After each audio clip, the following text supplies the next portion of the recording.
The Hermetica, The Lost Wisdom of the Pharaohs, by Timothy Freck and Peter Gandy. A forgotten spiritual classic. The Hermetica is a collection of writings attributed to Thoth, a mythical ancient Egyptian sage whose wisdom is said to have transformed him into a god. Thoth, who was venerated in Egypt from at least 3000 BCE, is credited with the invention of sacred hieroglyphic writing, and his figure, portrayed as a scribe with the head of an ibis, can be seen in many temples and tombs. He is the dispatcher of divine messages and recorder of all human deeds. In the Great Hall of Judgment, the afterlife, court of the god Osiris, Thoth would establish whether the deceased had acquired spiritual knowledge and purity, and so deserved a place in the heavens. Thoth was said to have revealed the Egyptians all knowledge on astronomy, architecture, geometry, medicine, and religion, and was believed by the ancient Greeks to be the architect of the pyramids. The Greeks were in awe of the knowledge and spirituality of Egyptians, identified Thoth with their own god Hermes, the messenger of the gods and guider of souls in the realm of the dead. To distinguish the Egyptian Hermes from their own, they gave him the title Trismegistus, meaning thrice great, to honor his sublime wisdom. The books attributed to him became collectively known as the Hermetica. Although largely unknown today, the writings attributed to Hermes and Thoth have been immensely important in history of Western thought. They profoundly influenced the Greeks, and through their discovery in 15th century Florence, helped to inspire the Renaissance, which gave birth to our modern age. The list of people who have acknowledged a debt in the Hermetica reads like a who's who of the greatest philosophers. Scientists and artists that the West has produced: Leonardo da Vinci, Durer, Botticelli, Roger Bacon, Paracelsus, Thomas More, William Blake, Kepler, Copernicus, Isaac Newton, Sir Walter Raleigh, Milton, Ben Jonson, Daniel Defoe, Shelley and his wife Mary, Victor Hugo, and Carl Jung. It heavily influenced Shakespeare, John Donne, John Dee, and all of the poet-philosophers who surrounded the court of Queen Elizabeth I, as well as the founding scientists of the Royal Society in London, and even the leaders who inspired the Protestant Reformation in Europe. The list is endless, with the Hermetica's influence reaching well beyond the frontiers of Europe.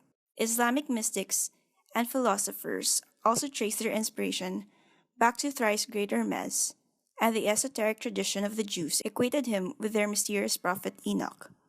The Hermetica is a cornerstone of Western culture.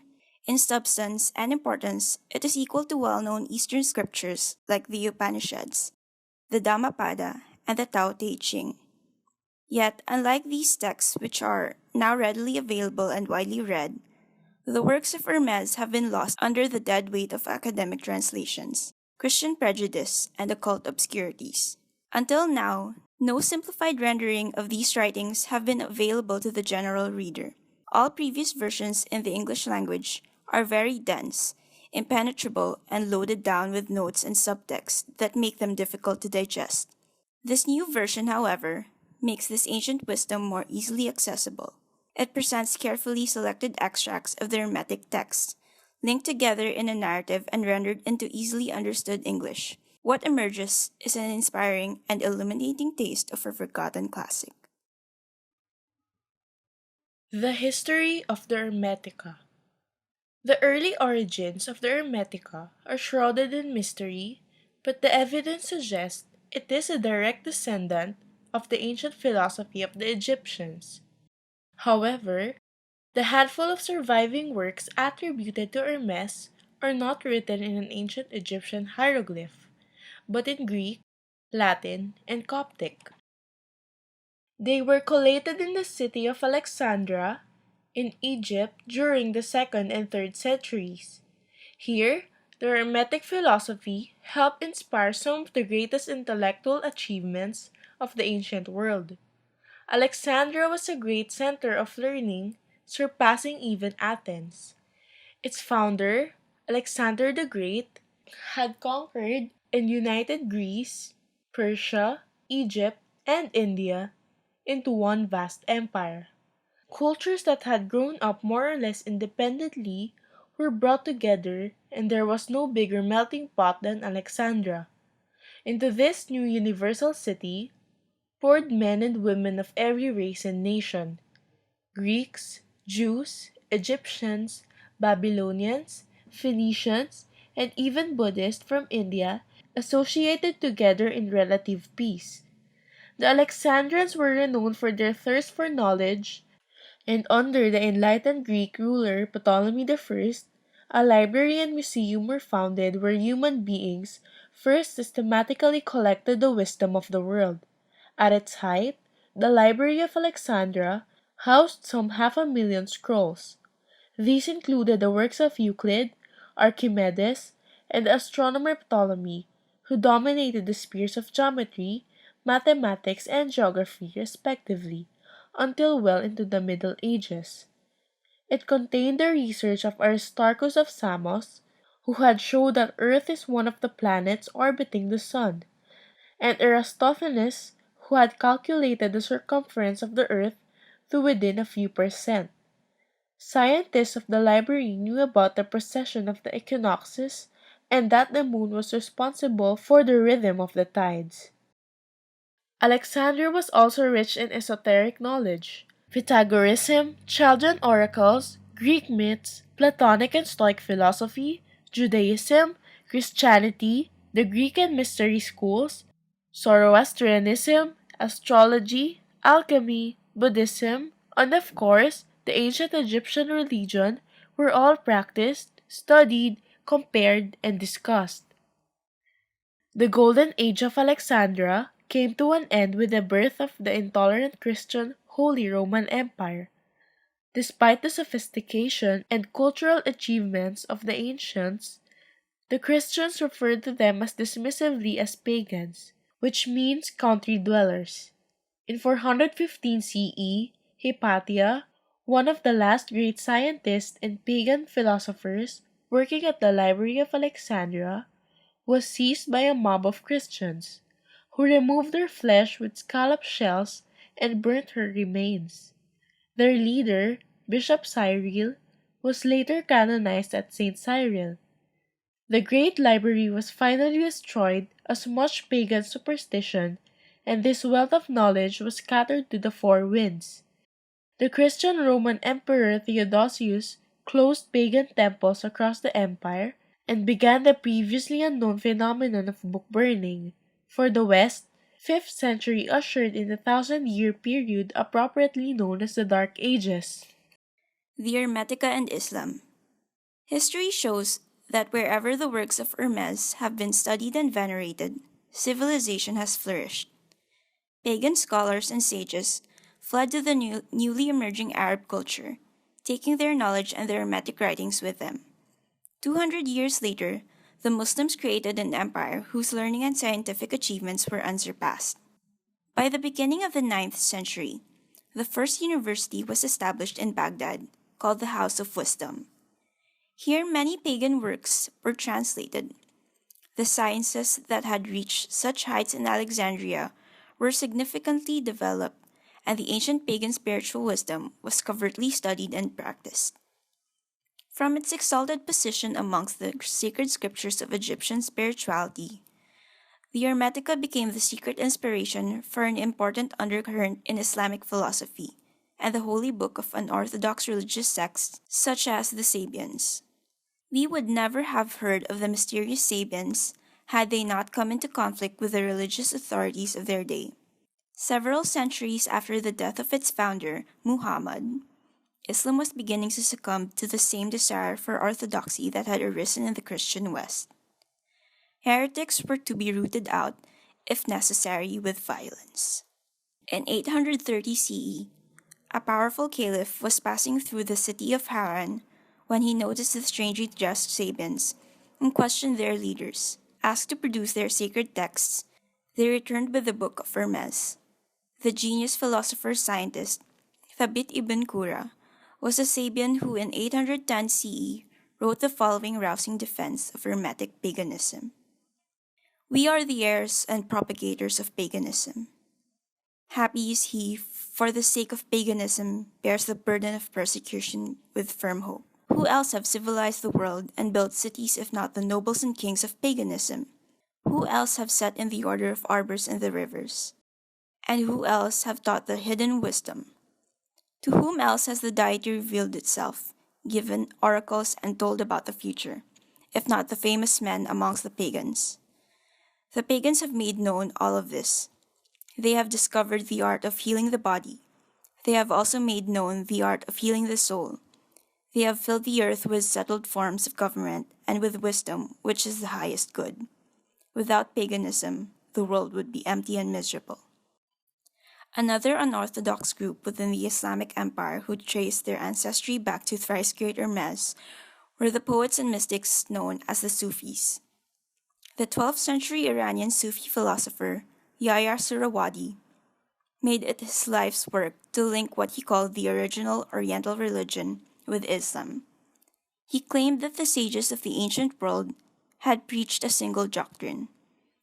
This has been originally revealed to Hermes, whom Surawadi identified with the prophet known as Idris, in the Quran and the Jewish prophet Enoch. In the Greek world, he claimed the philosophy had been transmitted through Pythagoras and Plato. In the Greek world, he claimed this philosophy had been transmitted through Pythagoras and Plato, and in the Middle East through the Zoroastrian Magi. It had been secretly passed on until it had reached himself through a direct line of enlightened sages, including his own master, the Sufi mystic Al-Hallaj.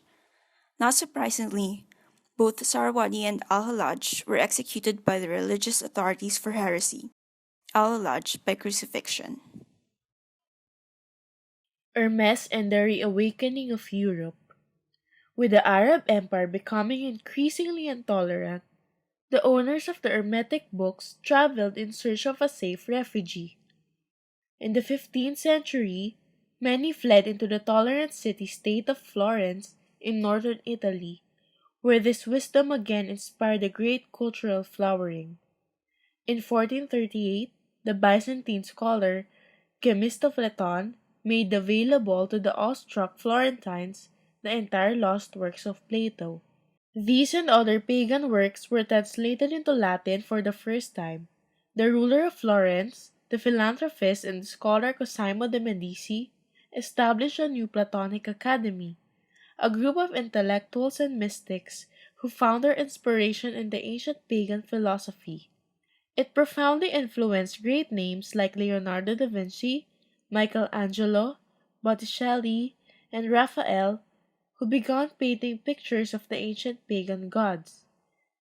Botticelli's Venus and Mars, for example, was painted at the precise astrological moment as the talisman of occult radiance, capable of magically transporting the viewer to an altered state of spiritual awareness. Cosimo sent out agents to look for other lost pagan works that might still be awaiting discovery. In 1460, one of them came across the lost works of thrice great Hermes and brought them to Florence. The Florentines, already reeling from the discovery that an ancient civilization of immense sophistication had risen and fallen nearly 2,000 years before them. They now believed that they had in their hands the words of the most ancient sage of all. Cosimo ordered his young Greek scholar Marsilio Ficino to cease his work on translating Plato and to begin immediately on this new Egyptian text. Ficino had it ready in time to read to Cosimo just before his death. The emergence of a glorious new culture in Florence signaled the end of dark ages. We call this period the Renaissance, meaning rebirth, which is a fitting name, for at the heart of the Hermetic philosophy is the idea of being spiritually reborn. The ancient pagan wisdom arrived in Florence at a fortuitous moment in history. Within a few years, the first printing press arrived in Italy, and the pagan wisdom was printed and dispersed throughout Europe. The ancient pagan wisdom arrived in Florence at a fortuitous moment in history. Within a few years, the first printing press arrived in Italy, and the pagan wisdom was printed and dispersed throughout Europe. Students of the new learning, as the Florentine experiment became known, were sent out as emissaries, beginning new movements wherever they went. Reuchlin, the father of Reformation and the teacher of Luther and Erasmus, left Florence and sowed the earliest seeds of the Protestant Reformation in Germany. Thomas Linacre founded the Royal College of Physicians in London. The mathematician Nicholas of Cusa, the architect Brunelleschi, and the astronomer Toscanelli all owed their inspiration to the Florentine reawakening of the spirit of ancient paganism.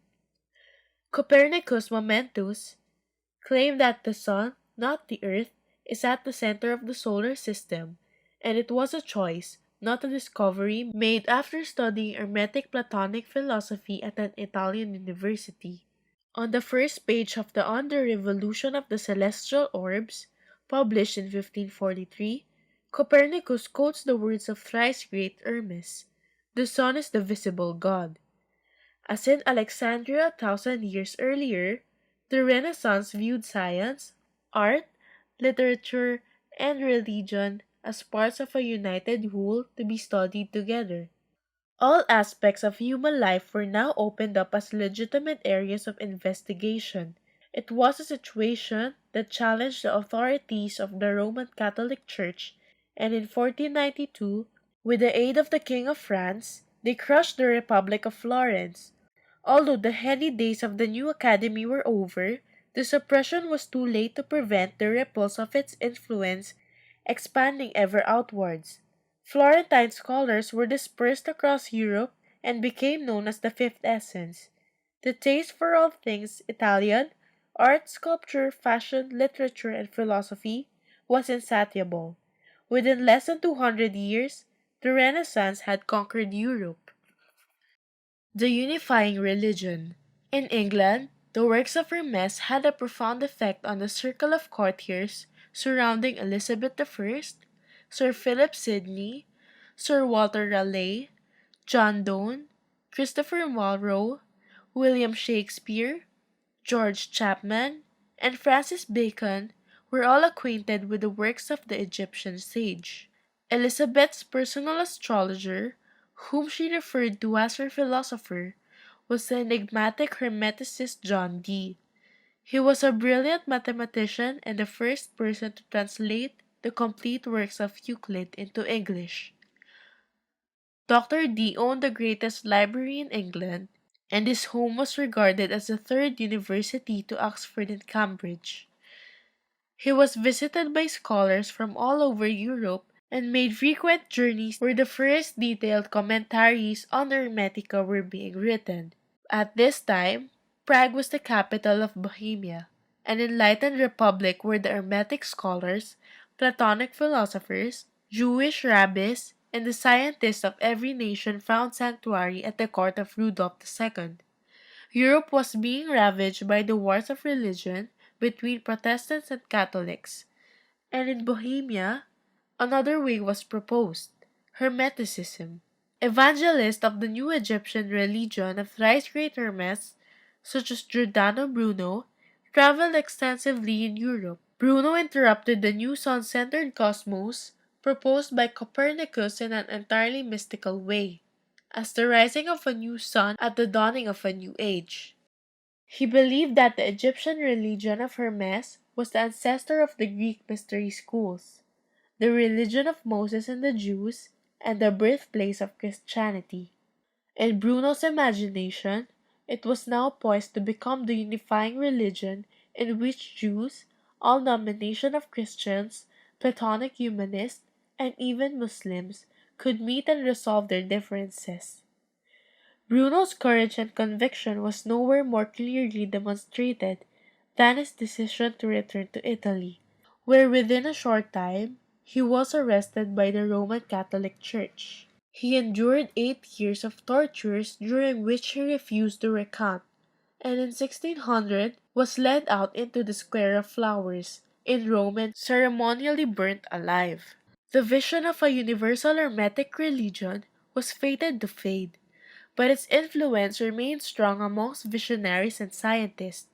Sir Isaac Newton, for example, like many men of his time, was passionately interested in alchemy, the patron of god which was thrice great Hermes. Indeed, the world's alchemy means from Egypt. The astronomer Kepler published his quotes from the Hermetica in his greatest work, On the Harmony of the World.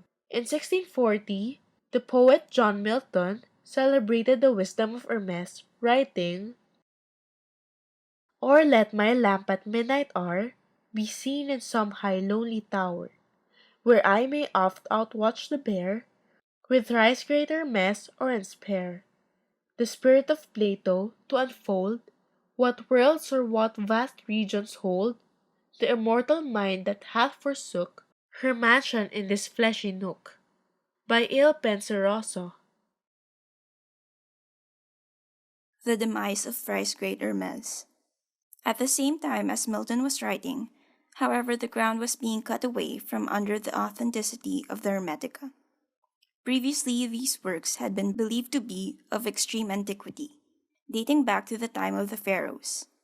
In 1614, a scholar called Isaac Casaubon published a textual analysis of the Hermetica, which showed quite correctly that the grammar, vocabulary, form, and content of the Greek versions of these works dated them to no earlier than the 2nd and 3rd centuries CE. They were not written by an ancient Egyptian sage, he claimed, but by scholars in the city of Alexandria. Their philosophy was nothing more than an exotic blend of Greek, Christian, and Jewish philosophy, mixed up with astrology and magic. The Egyptian names that pepper the text were mere decoration and ornament. Casaubon was one of the most brilliant Greek scholars of his time, and with the encouragement of the Christian status quo, his damning criticism was generally accepted. Casaubon had dealt the Egyptian sage a fatal blow, and the books of Hermes were destined to be forgotten as fakes and forgeries. In the modern world, we know from the actions of the tabloid press how one well-timed hatchet job can unjustifiably undermine someone's reputation for good. This is exactly what happened to thrice great Hermes. Casaubon was a fine scholar, but he was motivated by a hidden political agenda. The ultra-orthodox James I was now on the throne of England, and he employed Casaubon and others to purge the magically inclined court of Elizabeth. Hermeticists like John Dee were ostracized. Later, Casaubon's son Merrick wrote a book which portrayed the great philosopher as a confused occultist. Dee died alone and forgotten. Nonetheless, some of Casaubon's claims regarding the Hermetica are true. The books of Hermes are undoubtedly the products of many authors, not one ancient sage, and they were certainly composed in the first few centuries of our era. Hermes was credited with these writings, even though we know they were the composite work of many scholars. But this does not discredit either them or Hermes. It was a common practice in antiquity for authors to ascribe their work to the god who gave them their inspiration. This was a mark of respect, not an attempt to deceive. On the second charge, Casaubon is also right to claim that the Hermetica was written down in 2nd century Alexandria, but all the modern evidence suggests that it does in fact express Egyptian beliefs, filtered through the understanding of the Greek scholars of the period. Even if Casaubon's criticisms were correct, this would neither diminish the Hermetica's wisdom, nor alter the fact that it has profoundly influenced some of the greatest minds in history. As old as the Christian Gospels and older than the Quran, it is one of the great sacred texts of the world. It is worthy of respect and study for these reasons alone.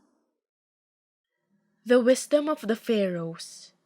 When Casaubon was writing, very little was actually known about ancient Egypt. The hieroglyphs themselves were not translated until 2 centuries after his death. Consequently, many modern scholars now believe that he was wrong to see the Hermetic philosophy as a 2nd century invention, especially since the discovery of the pyramid texts of Saqqara at the end of the last century. These hieroglyphs are over 5,000 years old and yet contain doctrines that are identical to those expounded in the Hermetica. This suggests that the Hermetica may indeed contain the wisdom of the Pharaohs, which scholars in 2nd century Alexandria reworked for a contemporary readership. The Hermetica contains passages reminiscent of Jewish, Christian, and Greek works, and the Casaubon saw this as a proof that the Hermetica is a forgery, created from the hotchpotch from these other philosophies. Alexandria was such an eclectic environment that is plausible. The ancients themselves believed, however, that these traditions were influenced by the Egyptian philosophy contained within the Hermetica. The Jews lived for many years in exile in Egypt, and their greatest prophet Moses was brought up as an Egyptian. Many early Christians lived in Egypt, and the Greeks were in awe of the Egyptians, compared to whom they felt like children. The ancient Greek historian Herodotus writes, "The Egyptians are religious to excess, beyond any other nation in the world. They are meticulously everything which concerns their religion. It was only, if I may put it so, the day before yesterday that the Greeks came to know the origin and form of the various gods. For the names of all the gods have been known in Egypt from the beginning of time." Herodotus. Casaubon particularly claims that the Hermetica plagiarized the Timaeus, a work written by the Greek philosopher Plato in the 5th century BCE. Like the Hermetica, it includes the doctrines of astrology and reincarnation. Yet, these ideas played no part in the early Greek religion. So where did they come from? The answer is ancient Egypt. Over 100 years before Plato, the Greek sage Pythagoras had sent out a journey to acquire the knowledge of the world. This led him to Egypt, where he spent 22 years in the temples being initiated into the religion of the Egyptians. According to the ancient Greek scholar Diogenes Laertius, Plato purchased 3 books of Pythagorean doctrines based on Egyptian wisdom, and these he adapted into Timaeus. The similarities between the works of Plato and the Hermetica are not surprising. Therefore, since many of Plato's ideas were direct descendants of ancient Egyptian philosophy. The Hermetica and early Christianity. Hermetic philosophy also influenced Christianity through the Alexandrian church fathers Saint Clement and Saint Origen, who synthesized pagan and Christian religious doctrines. It is due to such theologians that the Hermetic concept of the Word is found in the opening verse of the Gospel of John. In the beginning was the Word. Hermes or Thoth was known to the ancients as the scribe of the gods and master of the Word. In the Hermetica, God utters a word which calms the chaotic waters of creation. The Word is even called the Son of God. In Christianity, Jesus Christ, who is also called the Son of God, is identified as an embodiment of the power of the Word. St. Augustine of Hippo, the influential 4th century theologian who was familiar with the works of Hermes, writes, "That which is called the Christian religion existed among the ancients and never did not exist from the beginning of the human race until Christ came in the flesh, at which time the true religion will already existed, began to be called Christianity." The influence of the Hermetica on early Christianity is beyond doubt. In 1945, works of Hermes were discovered among scriptures belonging to Gnostic Christians of the 1st century CE. According to a note on one of the texts, early Christian communities possessed many copies of the works of Hermes. Just a few yards from the place where these scriptures were found are ancient Egyptian tombs. These were inhabited by early Christian hermits, such as Saint Pachomius, the founder of the first Christian monastic communities. The walls of these tombs are covered in hieroglyphics ascribed to the great god Thoth. They describe a spiritual rebirth into knowledge of God. In such places, early Gnostic Christians pored over Hermetica. Under its powerful influence, they composed their own philosophy of a saving gnosis, a direct knowledge of God bestowed by the Messiah Jesus. All the evidence suggests that Casaubon was wrong to simply dismiss the Hermetica a some cobbled together mixture of many different philosophies. The Hermetica was undoubtedly written by Alexandrian scholars for a Greek speaking readership, but it contains a powerful echo of the ancient wisdom on which it was based. It offers us one of the best windows available to gaze into Egypt's remotest past. With its help, we can understand the mystical vision that inspired the awesome Giza pyramids. But what is the Hermetic philosophy that has held such a profound fascination for some of the greatest minds in history? The mind of God. At the heart of Hermes teachings is one simple idea. God is a big mind. Everything which exists is a thought within the mind of God. This book is a thought in the mind of God. Your body is a thought in the mind of God. These ideas which are being discussed are thoughts in the mind of God. How can we understand this? Consider for a moment your own experience. Thoughts and feelings exist within your mind. You know the outer world around you because your senses give you information, which you also then experience within your mind. When your mind is completely unconscious, you don't experience anything. Ultimately, everything that exists in your life is a thought within your mind. Your mind, however, is limited by being trapped in the physical body. Imagine for a moment it is not. Imagine that it is free to be conscious of everything, at all times in all places. Then everything that is, has been, and will be would exist as a thought within your mind. This is the nature of God's mind. He is not limited by a physical body. He is the big mind within which everything exists. Hermes describes the mind of God as the oneness which unites everything. What does this mean? Again, look at your own experience. You experience many different things with your mind. Right now, you are reading this book. Before that, you may have been eating or walking in the country. Yet all of these different things are experienced by one thing, your mind. It is the oneness that unites all of your experience. In the same way, God's mind is the oneness which unites everything. Hermes says that this oneness contains all opposites. This paradox can be understood by once more looking at the nature of your own mind. Some things you experience are hot and others cold. Some are bright and others are dark. Some you call good and bad. Nothing that you can experience can be cold and hot, because they are opposites. Yet, both cold and hot are experiences which you have. Your mind is the one thing which contains all opposites. Hermes teaches that the mind of a human being is made in the image of God's big mind. If we can free our mind from the limitation imposed by the physical body, we can experience the mind of God.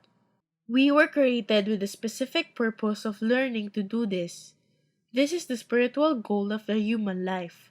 To reach this destination, we must expand our awareness. We must use the power of our little minds to reach out to God's big mind. To help us do this, Hermes narrates a dramatic story of how God creates and maintains the cosmos. It is through appreciating the awesome beauty of the cosmos and understanding the fundamental laws by which it functions that we can come to know the mind of God. It was this vision which fired the imagination of the great minds of history. It inspired the breath of science by encouraging them to explore the mind of God, by seeking to discover more of how the universe works. Some great modern scientists, such as Albert Einstein and Stephen Hawking, still describe science as an attempt to understand the mind of God. The Hermetic philosophy places man at the very center of God's creation. Hermes declares that the man is a marvel. With his mind, he may not only understand the universe, but even come to know God. He is not a mortal body which will live and die.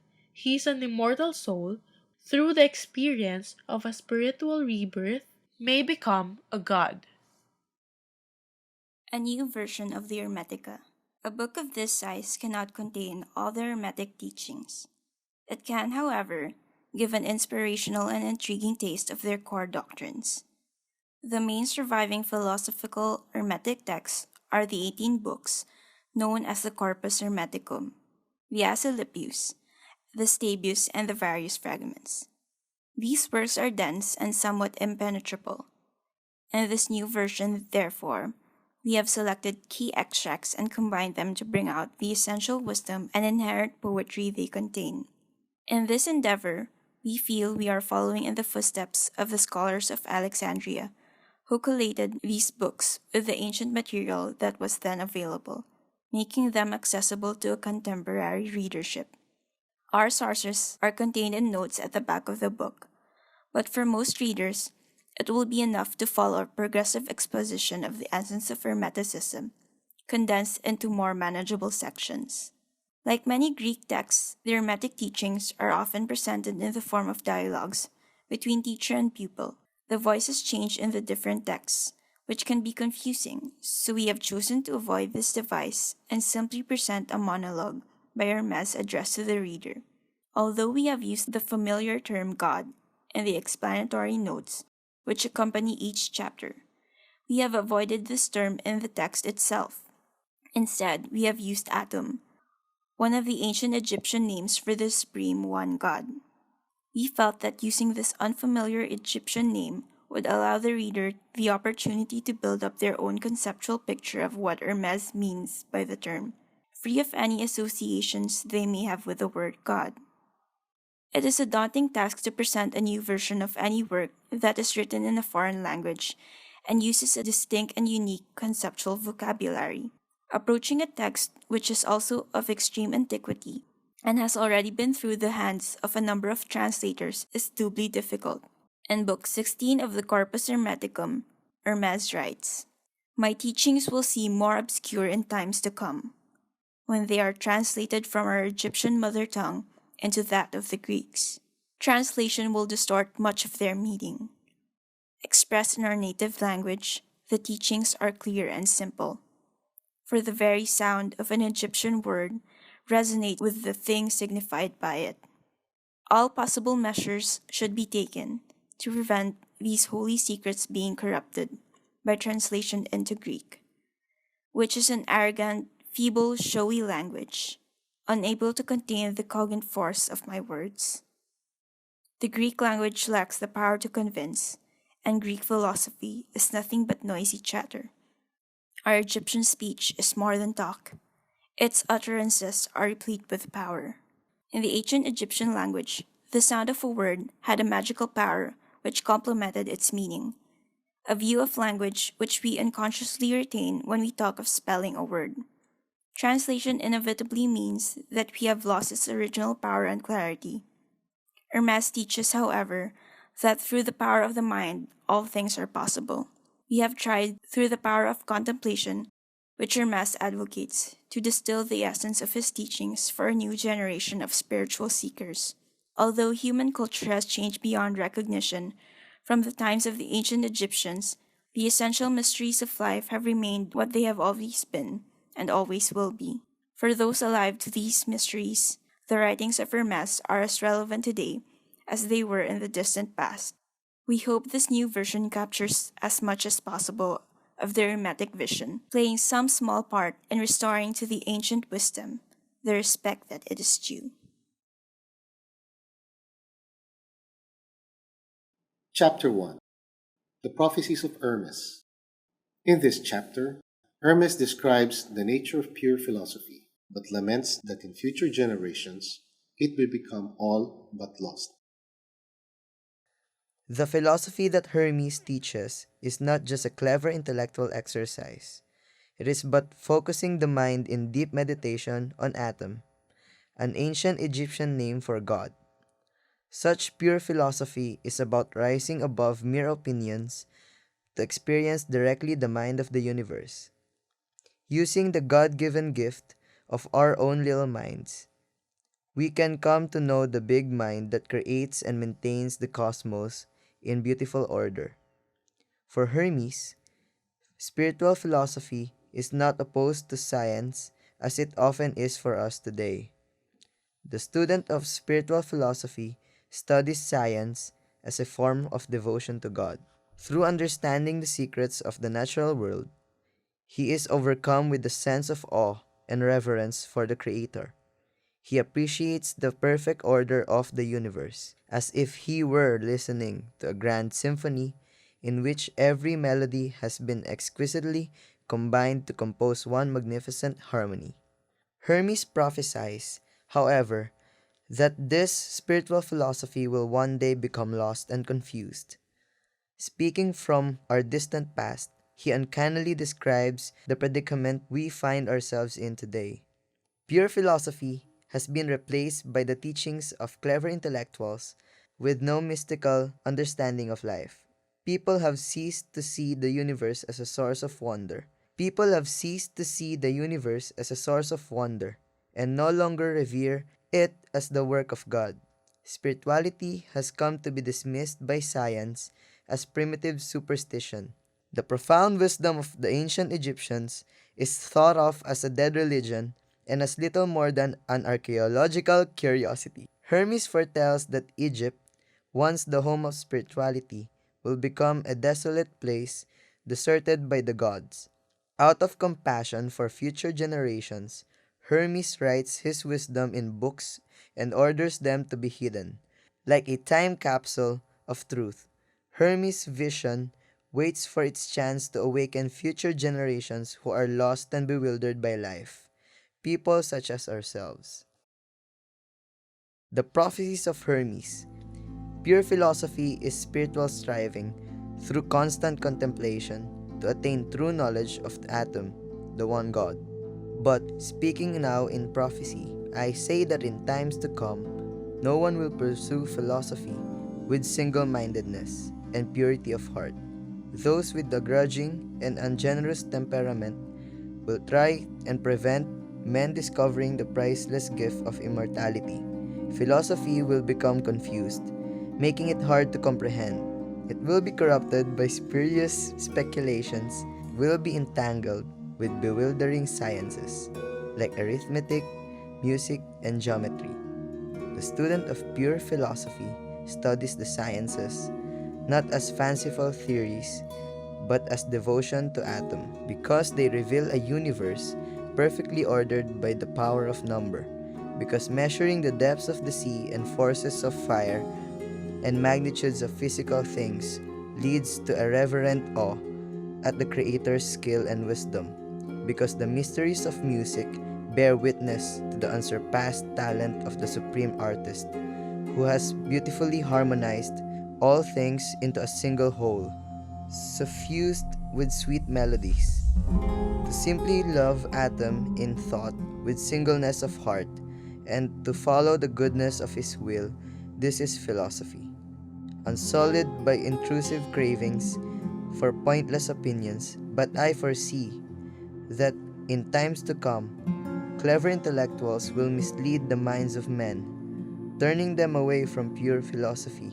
It will be thought that our sacred devotion was ineffectual, and the heartfelt piety and assiduous service with which we Egyptians honor Atom was a waste without reward. Egypt is an image of the heavens, and the whole cosmos dwells here, in this its sanctuary. But the gods will desert the earth and return to heaven, abandoning this land that was once the home of spirituality. Egypt will be forsaken and desolate. Bereft of the presence of the gods, it will be overrun by foreigners who will neglect our sacred ways. This holy land of temples and shrines will be filled with corpses and funerals. The sacred Nile will be swollen with blood, and her waters will rise, utterly fouled with gore. Does this make you weep? There is worse to follow. This land that was a spiritual teacher to all humankind, which loved the gods with such devotion that they designed to sojourn here on earth. This land will exceed all others in cruelty.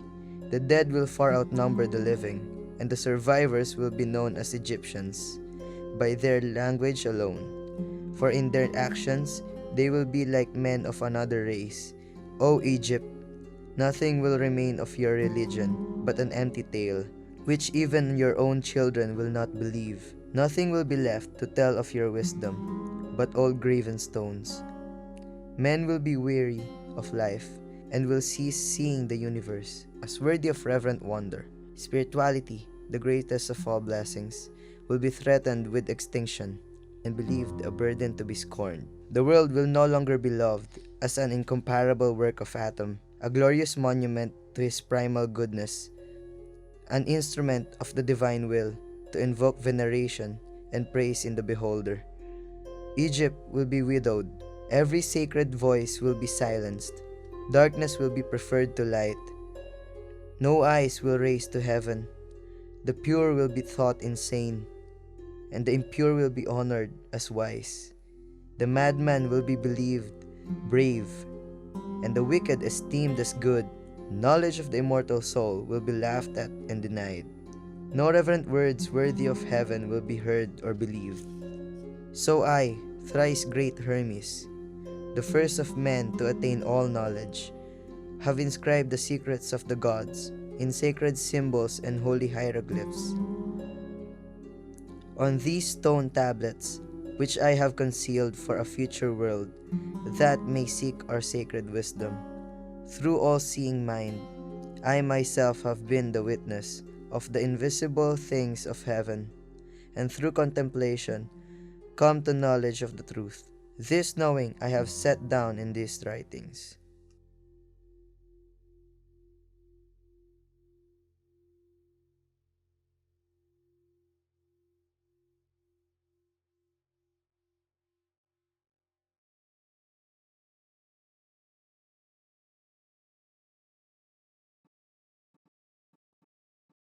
Chapter 2.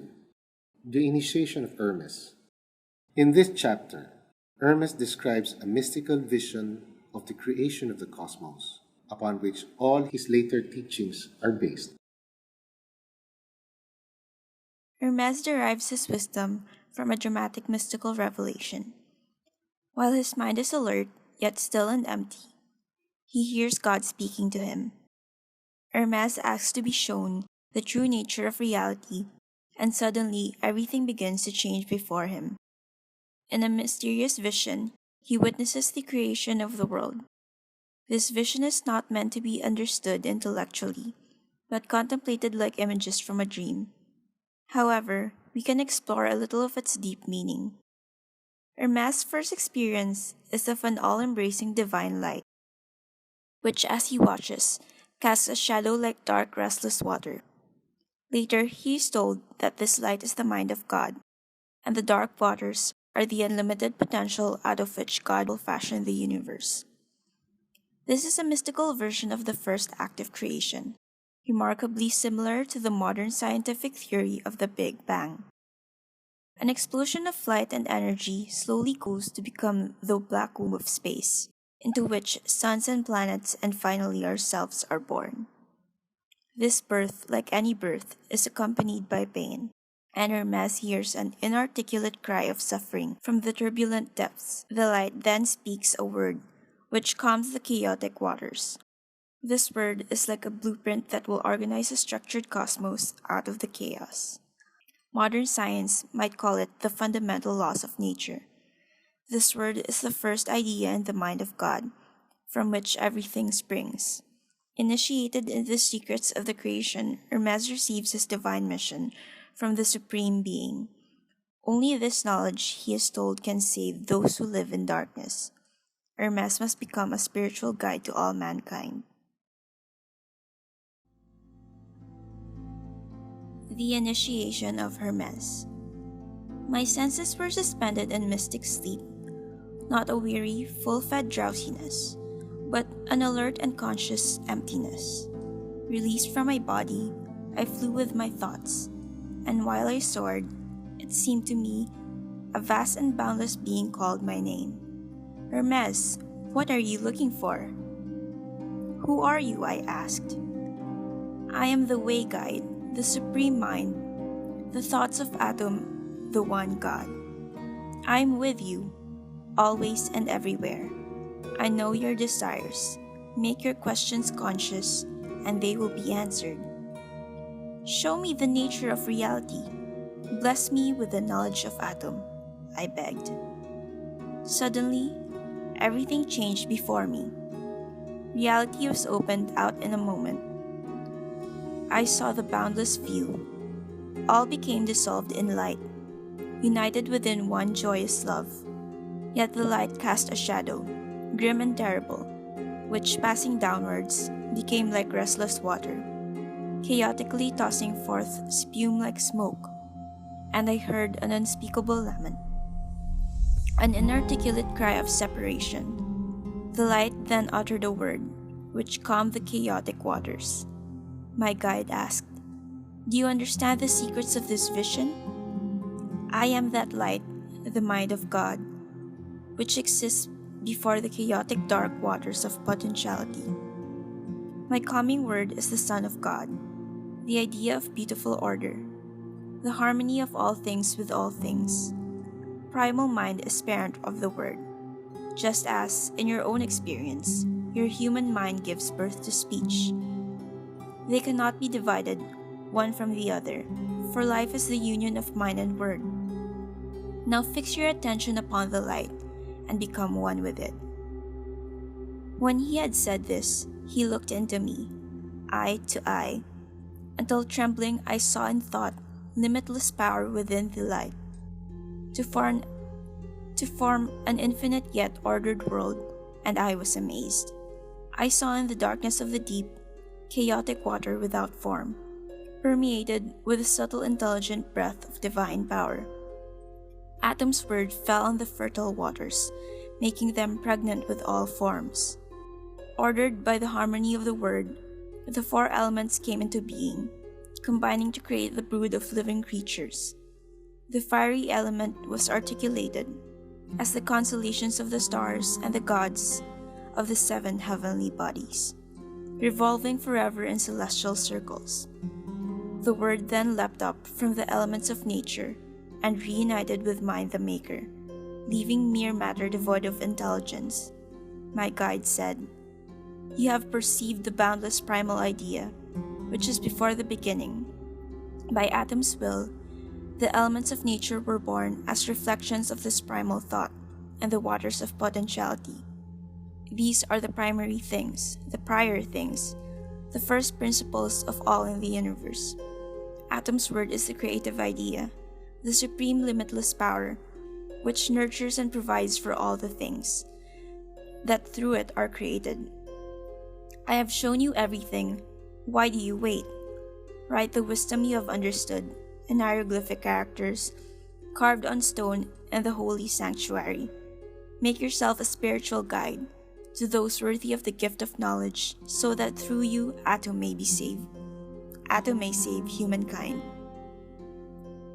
I was overwhelmed with gratitude to the All-Father who had graced me with a supreme vision. In awe and reverence I prayed, "Please never let me fall away from this knowledge of your being, so that I may enlighten those who are in darkness." Then, with his power in me, I began to speak. The aloof laughed at my words, but others knelt at my feet. I told them to stand and receive the seeds of wisdom, which I will sow anew with these teachings. So listen, men of clay. If you do not pay keen attention, my words will fly past you and wing their way back to the source from which they come.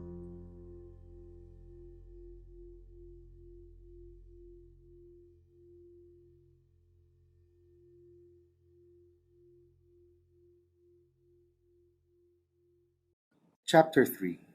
The Being of Atom. In this chapter, Hermes attempts to describe God. Although God cannot be defined with words, Hermes gives some clues for us to contemplate. God is oneness. Everything is a part of one supreme being. Like the number one, which is the source of all subsequent numbers, God is the source of all. Yet just as when the number one is divided or multiplied by itself, it remains one, so God constantly remains the oneness. Because he unites everything, his nature is paradoxical. He is the creator who creates himself. He is always hidden from us, yet he is also the world around us. He has no particular name, because all names refer to him. God is the Supreme Mind. He is everywhere and always. The human mind is an image of the Supreme Mind. Through the power of the imagination, it can roam the universe and be, like God, in all times and all places. Hermes tells us that if we truly understood the extraordinary power of the human mind, we would then know the nature of God. Everything exists as an idea within the mind of God. He creates all things, in the same way that our own minds create thoughts. Just as the nature of mind is to think, so the nature of God is to create. This is not something He did at the beginning of time. He is doing it continuously. God is constantly creating creation and will never stop. God is both the material objects around us and the immaterial thoughts in our minds. The world we see and sense is an illusion, however, compared to the great ideas which only exists in the mind. Above all are the ideas of goodness and beauty. These qualities belong to God alone. They can at best be found imperfectly in the material world, but exist in all their perfection in the immaterial world of the mind. They are so perfect that God is in love with them. God is in love with Himself. The being of atom. Give me your whole awareness, and concentrate your thoughts, for knowledge of atom's being requires deep insight, which comes only as a gift of grace. It is like a plunging torrent of water, whose swiftness outstrips any man who strives to follow it, leaving behind not only the hearer, but even the teacher himself. To conceive of atom is difficult. To define him is impossible. The imperfect and impermanent cannot easily apprehend the eternally perfected. Atom is whole and constant. In himself he is motionless, yet he is self-moving. He is immaculate, incorruptible, and everlasting. He is the supreme absolute reality. He is filled with ideas, which are imperceptible to the senses, and with all-embracing knowledge. Atom is primal mind. He is too great to be called by the name atom. He is hidden, yet obvious everywhere. His being is known through thought alone, yet we see his form before our eyes. He is bodiless, yet embodied in everything. There is nothing which he is not. He has no name, because all names are his name. He is the unity in all things, so we must know him by all names, and call everything atom. He is the root and source of all. Everything has a source, except this source itself, which springs from nothing. Atom is complete like the number 1, which remains itself, whether multiplied or divided, and yet generates all numbers. Atom is the whole, which contains everything. He is one, not two. He is all, not many. The all is not many separate things, but the oneness that subsumes the parts. The all and the one are identical. You think that these things are many when you view them as separate, but when you see they all hang on the one and flow from the one, you will realize they are united, linked together, and connected by a chain of being, from the highest to the lowest, all subject to the will of atom. The cosmos is one as the sun is one, the moon is one, and the earth is one. Do you think there are many gods? That's absurd. God is one. Atom alone is the creator of all that is immortal and all that is mutable. If that seems incredible, just consider yourself. You see, speak, hear, touch, taste, walk, think, and breathe. It is not a different you who does these various things, but one being who does them all. To understand how atom makes all things, consider a farmer sowing seeds. Here wheat, there barley, now planting a vine, then an apple tree. Just as the same man plants all these seeds, so atom sows immortality in heaven and change on earth. Throughout the cosmos, he disseminates life and movement, the two great elements that comprise Atom and his creation, and so everything that is. Atom is called Father because he begets all things, and from his example, the wise hold begetting children the most sacred pursuit of human life. Atom works with nature, within the laws of necessity, causing extinction and renewal, constantly creating creation to display his wisdom. Yet the things that the eye can see are mere phantoms and illusions. Only those things invisible to the eye are real. Above all are the ideas of beauty and goodness. Just as the eye cannot see the being of Atom, so it cannot see these great ideas. They are attributes of Atom alone, and they are inseparable from him. They are so perfectly without blemish that Atom himself is in love with them. There is nothing which Atom lacks, so nothing that he desires. There is nothing that Atom can lose, so nothing can cause him grief. Atom is everything. Atom makes everything, and everything is a part of Atom. Atom therefore makes himself. This is Atom's glory. He is all creative, and this creating is his very being. It is impossible for him ever to stop creating, for Atom can never cease to be. Atom is everywhere. Mind cannot be enclosed, because everything exists within mind. Nothing is so quick and powerful. Just look at your own experience. Imagine yourself in any foreign land, and quick as your intention, you will be there. Think of the ocean, and there you are. You have not moved as things move, but you have traveled nevertheless. Fly up into the heavens, you won't need wings. Nothing can obstruct you, not the burning heat of the sun or the swirling planets. Pass on to the limits of creation. Do you want to break out beyond the boundaries of the cosmos? For your mind, even that is possible. Can you sense what power you possess? If you can do all this, then what about your Creator? Try and understand that Atom is mind. This is how he contains the cosmos. All things are thoughts, which the Creator thinks.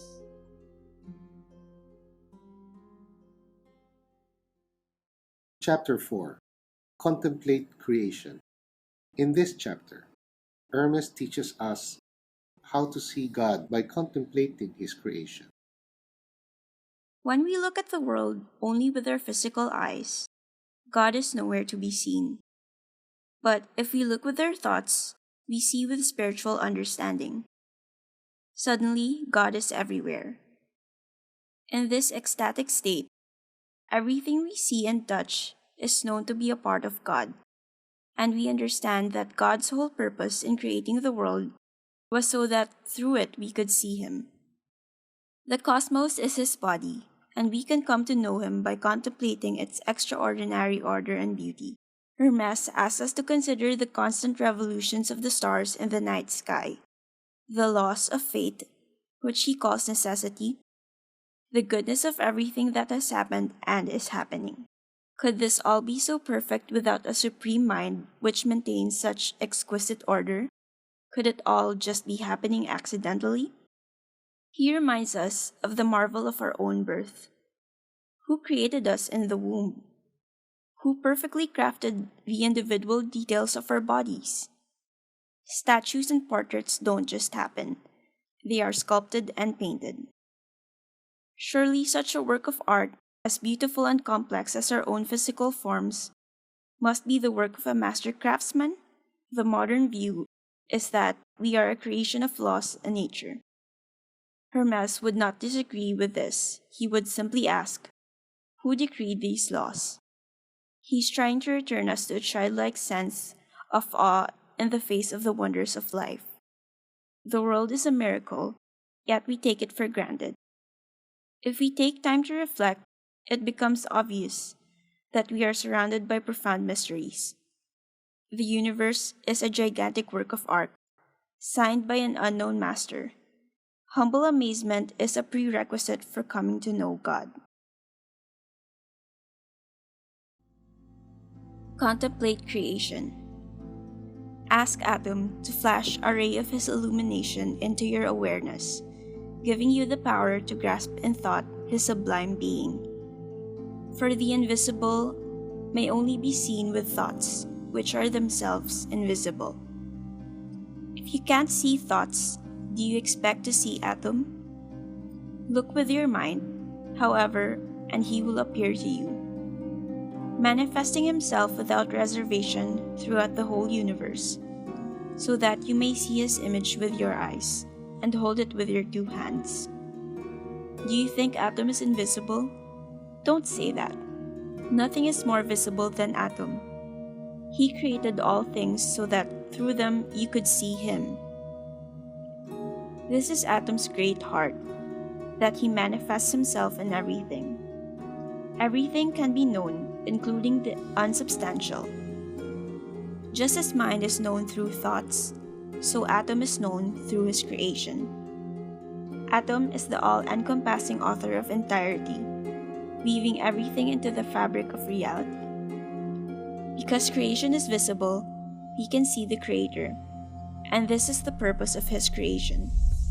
Since he is always creating, he can always be seen, so we should think and marvel and realize that we are blessed with the knowledge of our Father. To know Atom's being, contemplate him in thought. To see him with your eyes, look at the exquisite order of the cosmos, the necessity which governs everything you perceive, the goodness of all that has been and that is coming to be. Look at Matt full with life, and see Atom, pulsating with all he contains. Contemplate the cosmos as his ancient body, which is ever prime and new. See the planets circling in eternal time. See the spiritual fire of the heavens turned to light by the sun, and shed as goodness upon the world. See the ever-changing moon, which governs birth, growth, and decay. See the constellation of the Bear, which never rises or sets, but stays ever a fixed point, an axle around which the circle of the zodiac revolves. See the comets, which are called prophet stars, for when some future fate awaits the world, they emerge for a few days from their invisible home below the circle of the sun. Who is it that maintains such exquisite order? The sun is the greatest god in the heavens, a king to whom all the others pay homage. Yet, this mighty god humbly submits to have smaller stars circle above him. Who is it that he obeys with awe? Each star travels its appointed range of space. Why don't all stars run the same course? Who is it who has assigned to each its place? The Bear revolves around herself, and carries around with her the whole cosmos. Who is it that appointed her this task? Who is it that fixed the earth, and confined the sea within its shores? Someone must be the maker and master of all this. It couldn't just happen. All order must be created. It is only that which is out of measure which is accidental. Yet, even disorder is subject to the master, who has yet to impose order upon it. If only it were possible to grow wings and soar into the air, poised between heaven and earth, you would see the solid ground, the flowing rivers, the wandering air, the penetrating fire, the circling stars, and the encompassing heavens. What joy to see all this, borne along by the one impulse to perceive the unmoved mover, moving in all that moves. He who is hidden manifests through all his works. Consider for a moment how you were created in the womb. Think of that skillful workmanship, and look for the craftsman who made such a beautiful godlike image. Who traced the circles of your eyes? Who pierced your nostrils, ears, and mouth? Who stretched your sinews and tied them fast? Who built your bones and wrapped your flesh with skin? Who separated your fingers and flattened your feet? Who shaped your heart and hollowed your lungs? Who made your beauty visible and concealed your guts within?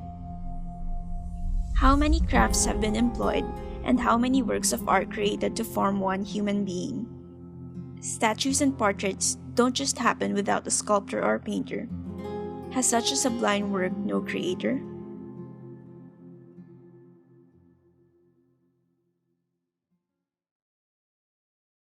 Chapter 5. The Living Cosmos. In this chapter, Hermes succinctly outlines the essence of his philosophical ideas and paints the picture of the cosmos as a living being teeming with life. In the beginning, there is unity. Unity separates into two fundamental forces, which, like the negative and positive poles of a battery, generate everything. Hermes describes them as light and life, which become mind and soul. We experience them as thoughts and feelings. The oneness of God is both light and life. These two forces are the parents of the mind of the cosmos. This was experienced by Hermes in his original mystical vision as the Word which calmed the dark waters, the fundamental laws of nature which bring order to the chaos. The physical cosmos is a perfect reflection of this ordering principle, the mind of the cosmos. The mind of the cosmos is in turn a reflection of God, just as a spoken word reflects the intention of its speaker. Since God is all goodness, the cosmos is therefore also good. Because the cosmos is made in the image of its creator, it too is an immortal living being. It is therefore impossible that any part of it can be dead. At its conception, it was filled with energy, which, as modern science has now proved, can neither be created or destroyed. Unlike the myriad forms that it passes through, energy itself is immortal. God is the source of this energy, which, through the laws of nature, creates life. The cosmic mind receives energy from God and gives it to all the things within the cosmos. Through this process, the cosmos is completely saturated with soul, the life force. Everything in it is alive. Nothing is dead, not even so called inanimate things. The cosmos is a great living being, which in turn gives life to all the lesser beings it contains. It is the whole, which nourishes its parts, like a parent caring for its children. The living cosmos. The primal mind, which is life and light, being bisexual, gave birth to the mind of the cosmos. The primal mind is ever unmoving, eternal and changeless, containing within its cosmic mind, which is imperceptible to the senses. The cosmos which sense perceives is a copy and image of this eternal cosmic mind, like a reflection in a mirror. First of all, and without beginning, is atom. Second is the cosmos, made in his likeness. As the cosmos is a second God, it is also an immortal being, and because everything in the cosmos is a part of the cosmos, it is impossible that any part of it should die. The cosmos is all life. There has never existed a single thing which was not alive. There is not, and has never been, and never will be, anything in the cosmos that is dead. Atom is light, the everlasting source of energy, the eternal dispenser of life itself. Once energy has been dispensed, its supply is governed by eternal cosmic laws. The cosmos has its being within the eternal energy from which all life issues, so it is impossible for it to ever stop or to be destroyed. It is contained and bound together by the eternal life force. The cosmos dispenses this life to all the things within it. It has a twofold movement. Energy is infused into the cosmos from eternity, and in return, it infuses life into all things within it. Mind and soul are manifestations of light and life. Everything moves by the power of soul. The body of the cosmos, within which all bodies are contained, is completely saturated with soul. Soul is entirely illuminated by mind. Mind is totally permeated by atom. Soul fills and encompasses the whole body of the cosmos. It gives life to the great and perfect living creature, which is the cosmos, which in turn gives life to all the lesser living creatures it contains, The cosmos is the whole, which generates and nourishes the parts like a parent caring for its children. It receives its supply from goodness from Atom, and it is this goodness which is the true power of creation. And since Atom is all goodness, the cosmos is also good.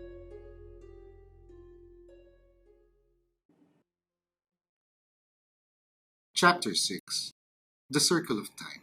In this chapter, Hermes explores the nature of time and change. Everything in the cosmos is constantly changing. Things are born, pass away, and come into existence again, like old plants dying each winter, to return as new shoots each spring. All these changes, however, are governed by unchanging natural laws. In this way, therefore, it could also be said that the cosmos is essentially changeless. Time regulates the natural processes of change in the cosmos. It is measured by the recurring cycles of the stars and the sun, which revolve in fixed and permanent orbits. Unlike our modern picture of time as a straight line from the past to the future, Hermes sees time as a circle. We too actually measure time in circles. However, a day is a circle of time which begins again when the sun rises each morning. The year is a circle of time measured by the Earth's orbit around the sun. Vaster circles of time are expressed by the movements of the constellations of the stars. All of these cycles eventually bring things back to where they started. It is impossible to say where that is. However, for a circle has no starting point, you cannot say where it begins and where it ends. Hermes ultimately points to a deeper understanding of time. The past has gone and does not exist. The future has yet to happen and does not exist. The present moment passes so quickly that it has no permanence. Before we have even said now, the moment has gone. We can never catch the present, so in what way could it be said to exist? This mystical insight into the illusory nature of time is a way to glimpse the oneness of God, who exists beyond time. For God, there is no past, present, and future, only eternity. Freeing ourselves from the illusion of time is yet another way we can experience God. The Circle of Time. In a sense, the cosmos is changeless because its motions are determined by unalterable laws, which cause it to revolve eternally without beginning and end. Its parts manifest, disappear, and are created anew, again and again, in the undulating pulse of time. Through the process of time, life within the cosmos is regulated and maintained. Time renews all things in the cosmos by the circling process of change, measured by the heavenly bodies, returning to their former positions as they revolve around the heavens. The present issues from the past, and the future from the present. Everything is made one by this continuity. Time is like a circle, where all the points are so linked that you cannot say where it begins or ends, for all points both proceed and follow one another forever. Yet, there is an even deeper understanding. The past has departed and no longer is. The future has not arrived and is yet to be. Even the present does not last. So how can it be said to exist when it doesn't stay still for a moment?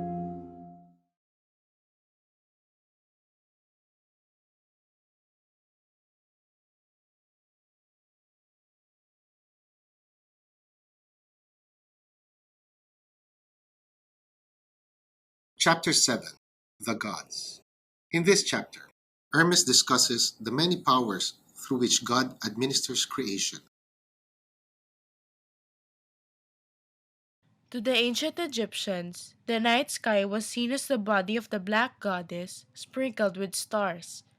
In the Hermetica, she is known as the great goddess Destiny, whose unalterable laws are written in the unchanging star fields of the constellations. Against the background of these stars circle the planets. Ruled by the great goddess, they administer her fate to all things upon the earth. Although the constellations of the stars contain the destiny of everything, the five visible planets and the sun and moon are the forces which administer this destiny. Hermes therefore calls these powers gods. Destiny, working through the planetary god, governs all creation. They pour an uninterrupted stream of life force into all forms of matter, making them ceaselessly change from one state to another in a process we call living and dying. The gods are ruled by the goddess Destiny, who makes sure that all they do accords with God's will. The god Ra is the sun which sends down energy to the earth, whilst God is the hidden light which cannot be seen with the physical eyes because it is pure energy. Ra is the visible light placed at the center of our solar system. The sun is an image of God, and God gives life to the whole universe. The sun gives life to the animals and plants of the earth. The light of the sun nurtures nature in the same way that the light of God nurtures our souls.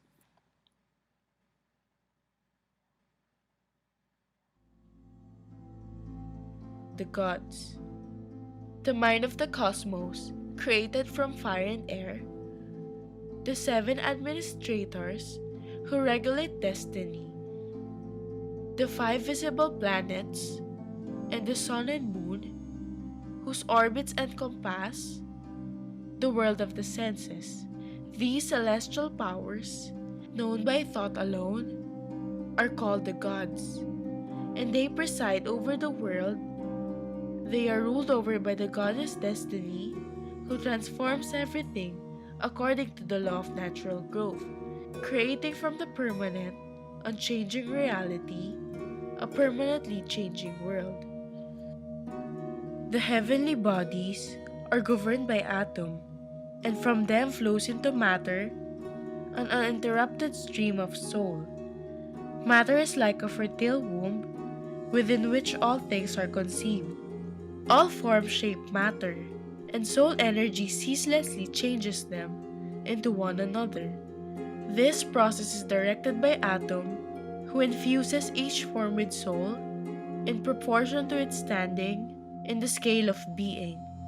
The earth is the storehouse of all matter, which it donates, and in return, it receives life from above. Ra, the sun, unites heaven and earth, sending down energy from above and raising up matter from below. He draws life to himself and gives forth life to himself, and ceaselessly lavishing light on all. Ra benefits not only heaven, but even the hidden depths of the earth. Unlike Atom, the hidden light, who is only known in thought through attentive contemplation. Ra exists in space and time, and we may see him with our eyes, shining the brightest in the cosmos, placed in the center and wearing the cosmos like a wreath around him. He lights up above and below, he lets the cosmos go in its way, but never lets it wander, for like a skillful chariot driver, Ra has tied the cosmos to him, preventing it rushing off in disorder, and his controlling reins are ray of light. The sun is an image of the Creator, who is higher than the heavens. Just as that supreme Creator gave life to the whole universe, Ra gives life to the animals and plants. His material body is the source of visible light, and if there be such a thing as substance, not perceptible to the senses, the light of the sun must contain that substance. Yet what it is or how it flows, only Atom knows. The sun continuously pours forth and light and life. Ra nurtures all vegetation, gathering the first fruits produced by the power of his rays, as if in his mighty hands, bringing out the sweet perfumes from the plants. In the same way, our souls, like heavenly flowers, are nurtured by the light of Atom's wisdom, and in return, we should use his service, all that grows within us.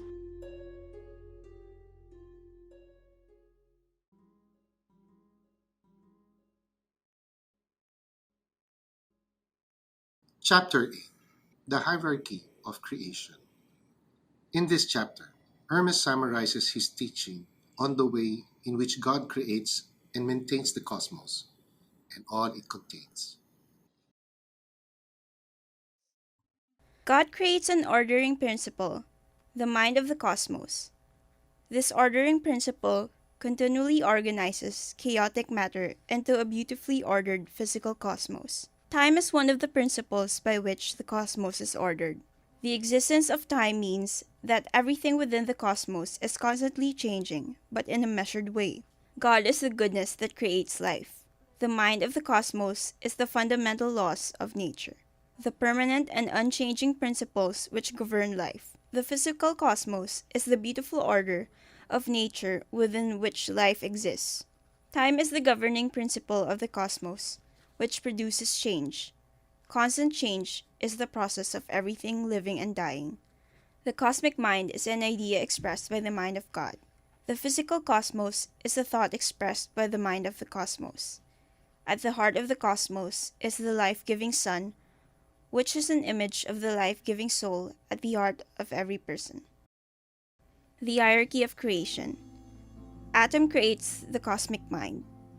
The cosmic mind creates the cosmos. The cosmos creates time.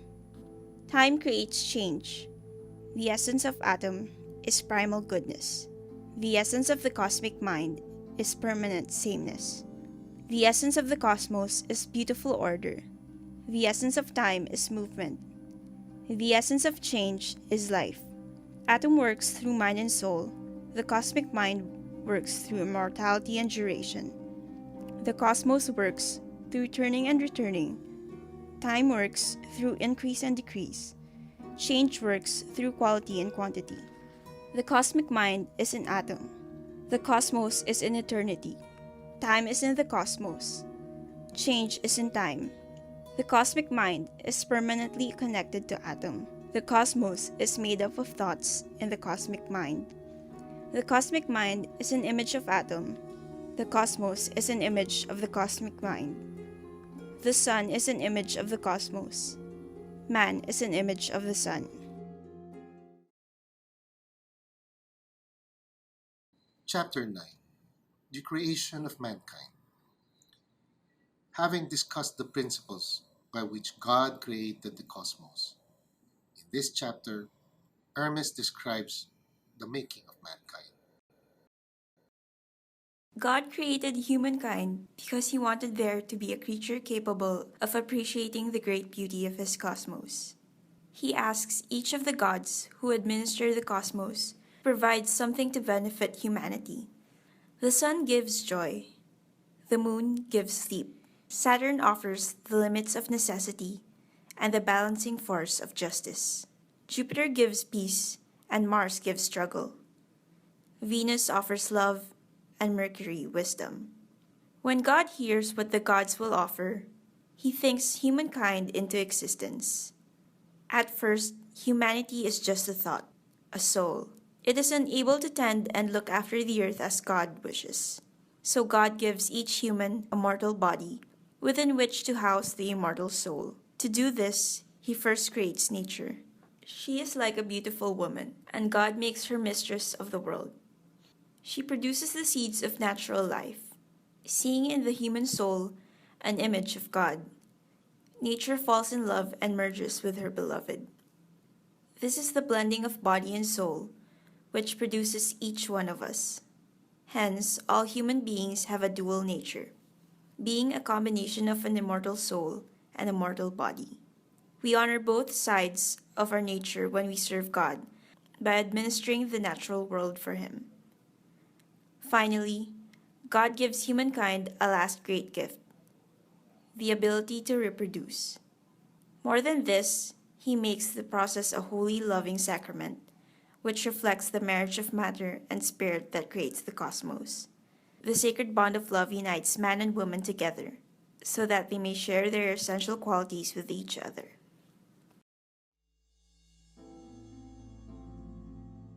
The creation of humankind. When the Creator, who, for want a better name, we call Atom, had made the second God, which is the cosmos, he was pleased. His creation was beautiful, and wholly filled with goodness, and he loved it like his child. In his kindness, Adam wished for there to be a creature capable of appreciating the beauty of his creation. So, by an act of will, he created humankind to be an imitator of his divine wisdom and nurturing love. Adam asked each heavenly god in turn, "What can you provide for humanity, which I am about to create?" The sun said it would shine all day, providing laughter as a source of joy for both mortal minds and the boundless universe itself. The moon promised sleep and silence, and to shine by night. Saturn offered justice and necessity. Jupiter gave peace, and Mars struggle. Venus proffered love and pleasure. Mercury, who is also called Hermes, said, "I will make humankind intelligent. I will convey to them wisdom and knowledge of the truth. I will never cease to benefit all humanity." Adam was glad when he heard these words, and gave the command that man should come into being. Mind, the All-Father, who is life and light, gave birth to humanity, which bore his own image, and he took delight in his offspring. Joined to the gods by a sense of kinship, humanity worshipped them with piety and holy thoughts, while for their part, the gods watched over humankind with concern and loving mercy. At first, man was solely eternal and spiritual, but Adam saw that his new creation could not tend the earth unless he sheltered him in a material envelope, giving man a mortal body, as well as an immortal soul. So Adam bade nature be, and from his voice came a woman's form, so lovely that the gods were smitten with her beauty. Adam made nature mistress of the world. She communed with herself, producing all kinds of seeds, which Adam took hold of with his hands and scattered over the earth. Who is the mother of all worldly things? Seeing in a man a beautiful image of Adam, nature was filled with insatiable love. She clasped him to her, and they merged to become one in love. Mortal and eternal blended and mingled, so that man may perform the demands of both sources of his nature. Firstly, to serve God, venerating and praising the things of heaven.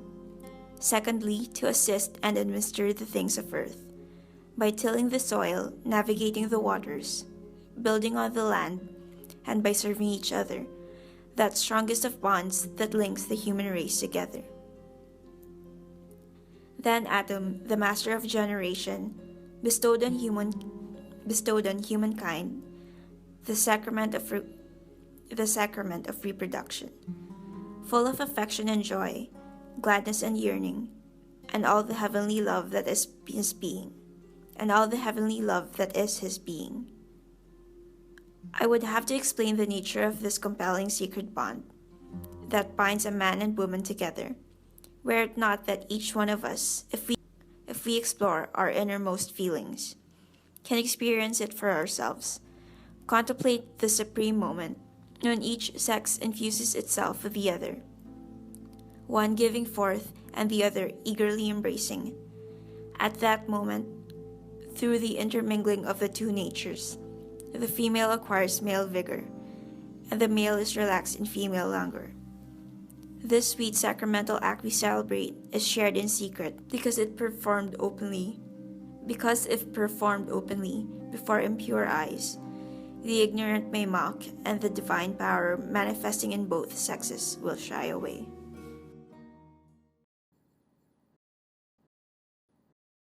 Chapter 10: The Birth of Human Culture. In this chapter, Hermes describes how human beings became civilized and created culture under the guidance of the god Osiris and goddess Isis. The birth of human culture. In this chapter, Hermes describes how human beings became civilized and created culture under the guidance of the god Osiris and goddess Isis. As human beings slowly awoke to their surroundings, they looked around at their new home and gazed on the creation in awe and wonder. Looking upon the perfection of the cosmos, humanity felt the need to share in the pleasure of creativity.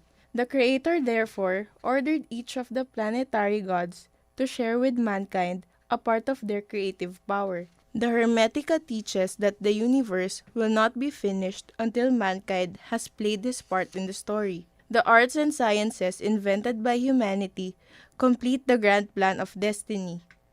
Art completes what nature cannot finish. All those who cooperate with the will of the Creator apply their skill and knowledge to enhance the beauty of the cosmos. The ancient Egyptians believed that all the knowledge necessary for humanity's survival on Earth had been taught to their ancestors by Isis and Osiris. The goddess Isis taught people the arts of sowing and animal husbandry, ensuring that they did not starve, and she showed them the healing uses of herbs and medicine to care for the body.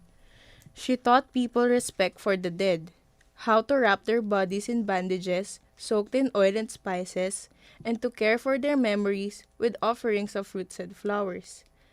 Osiris gave people laws and justice, and instituted the rites of worship that kept men humble and honest. He ordained the first priests who were trained to nurture men's souls through the proper use of philosophy and learning. Together, these parents of human race were believed by the ancient Egyptians to have lifted their ancestors out of savagery. In life, Isis continued to look after humanity, and Osiris, the Lord of Souls, watched over the spirits of the dead. They were worshipped for thousands of years at temples all over Egypt until late Roman times. The birth of human culture. Humanity looked in awe upon the beauty and everlasting duration of creation, the exquisite sky flooded with sunlight, the majesty of the dark night, lit by celestial torches, as the holy planetary powers traced their paths in heavens, in fixed and steady meter, ordering the growth of things with their secret infusions. Men looked with wonder and questioning, and having observed the Maker's masterpiece, wanted to create things for themselves. Their father gave permission, so the gods who administered the cosmos each shared with humanity a part of their power. Since the world is Atom's handiwork, those who maintain and enhance its beauty are cooperating with the will of Atom by contributing their bodily strength in daily care and labor to make things assume the shape which his purpose has designed. Chance is movement without order, and skill is the force which creates order. The earth is kept in order by means of humanity's knowledge and application of the arts and sciences. For Atom willed that the universe should not be complete until man had played his part. Atom, the fabricator of the cosmos, graced the earth for a little time with our great father Osiris and the great goddess Isis, that they might give us the help we so much needed. They brought humanity divine religion and stopped the savagery of mutual slaughter. Atom, the fabricator of the cosmos, graced the earth for a little time with our great father Osiris and the great goddess Isis, that they might give us the help we so much needed. They brought humanity divine religion and stopped the savagery of mutual slaughter. They established rites of worship in correspondence to the sacred powers of the heavens. They consecrated temples and instituted sacrificial offerings to the gods that were their ancestors. They gave the gifts of food and shelter. They taught men to swathe the decaying corpses of the dead. Having learnt Atom's secret laws, they became lawgivers to humankind. They introduced the mighty gods of oath as founder of pledges and good faith, and so filled the world with justice. They devised the initiation and training of the prophet priests, so that through philosophy they might nurture men's souls and cure sickness of the body with the healing arts. Chapter 11. Man is a Marvel. In this chapter, Hermes discusses the nature of mankind and its special relationship with God. God, the cosmos, and man are the three great beings. The cosmos is an image of God, and man is an image of the cosmos. Each is made up of many parts, yet each is greater than the sum of these parts.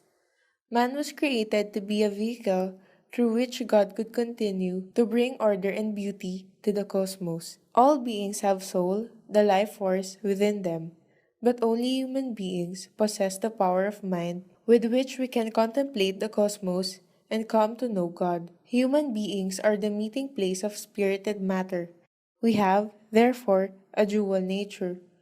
We are mind enclosed by a physical body. The human mind is an image of God's mind. It is immortal, eternal, divine, and free. The human body, on the other hand, is mortal and controlled by the laws of destiny, which are governed by the stars. Hermes dares to suggest that this unique dual nature even places human beings above the gods. The gods, the heavenly bodies, are confined within their permanent orbits in the heavens and will never move beyond them. A human being, however, may both be on the earth and through the power of his mind ascend to the heavens. In the 20th century, we have used this power to journey literally to the stars and reach back through telescopes to see the origin of the universe. Being both spirit and matter, man is an intermediary between these two great principles. He is greater than beings who are merely mortal and above those who are purely immortal. He shares in the creative power of God. He even, with his mind, creates gods in his own human image. Hermes concludes that man is a marvel, worthy of wonder and reverence, a sentiment that fueled the humanism of the Renaissance. The purpose of human life is to rise above our merely human nature and awaken our divine nature. Human beings have the unique potential to know God, and God's greatest wish is that we fulfill this potential. Man is a marvel. Atom is first, the cosmos is the second, and man is third. Atom is one, the cosmos is one, and so is man, for like the cosmos, he is a whole made up of different diverse parts. The Maker made man to govern with him, and if man accepts this function fully, he becomes a vehicle of order in the cosmos. Man may know himself and so know the cosmos by being aware that he is an image of atom and of the cosmos. He differs from other living things in that he possesses mind.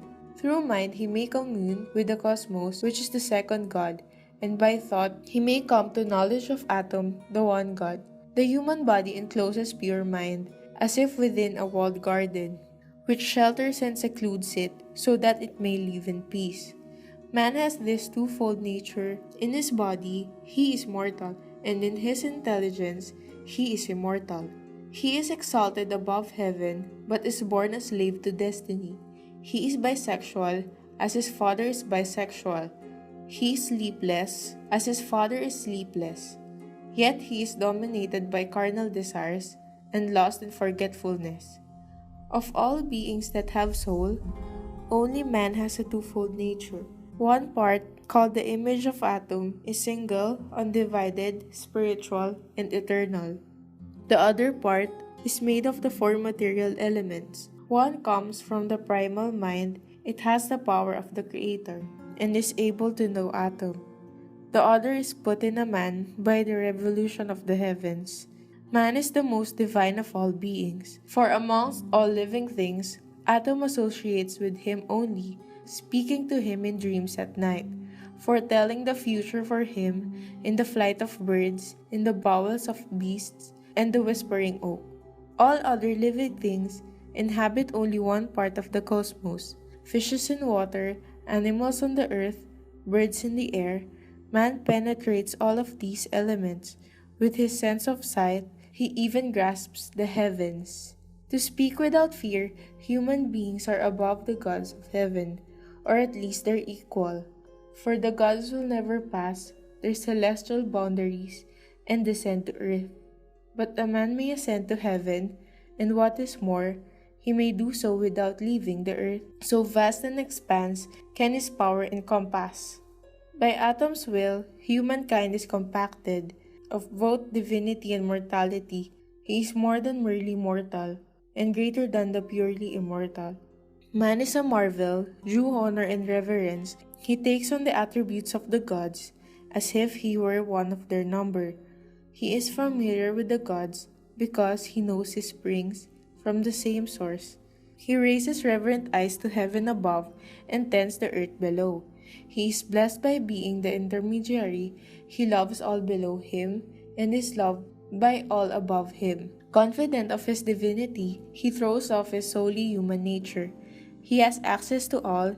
His keenness of thought descends to the depths of the sea. Heaven is not too high for the reach of his wisdom. His quick wits penetrate the elements. Air cannot blind his mental vision with its thickest fog. Dense earth cannot impede him. Deep water cannot blur his gaze. Man is all things, man is everywhere. Man not only receives the light of divine life, but gives it as well. He not only ascends to God, but even creates gods, just as Adam has willed that the inner man be created in his likeness.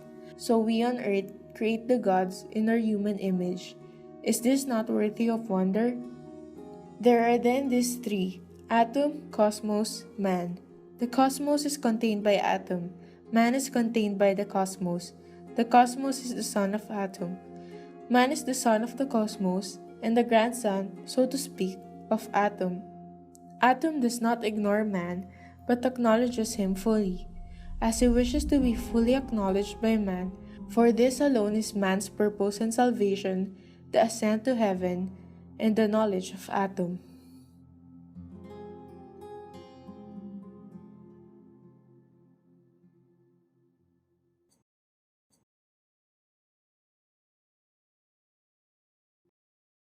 Chapter 12: The Zodiac and Destiny.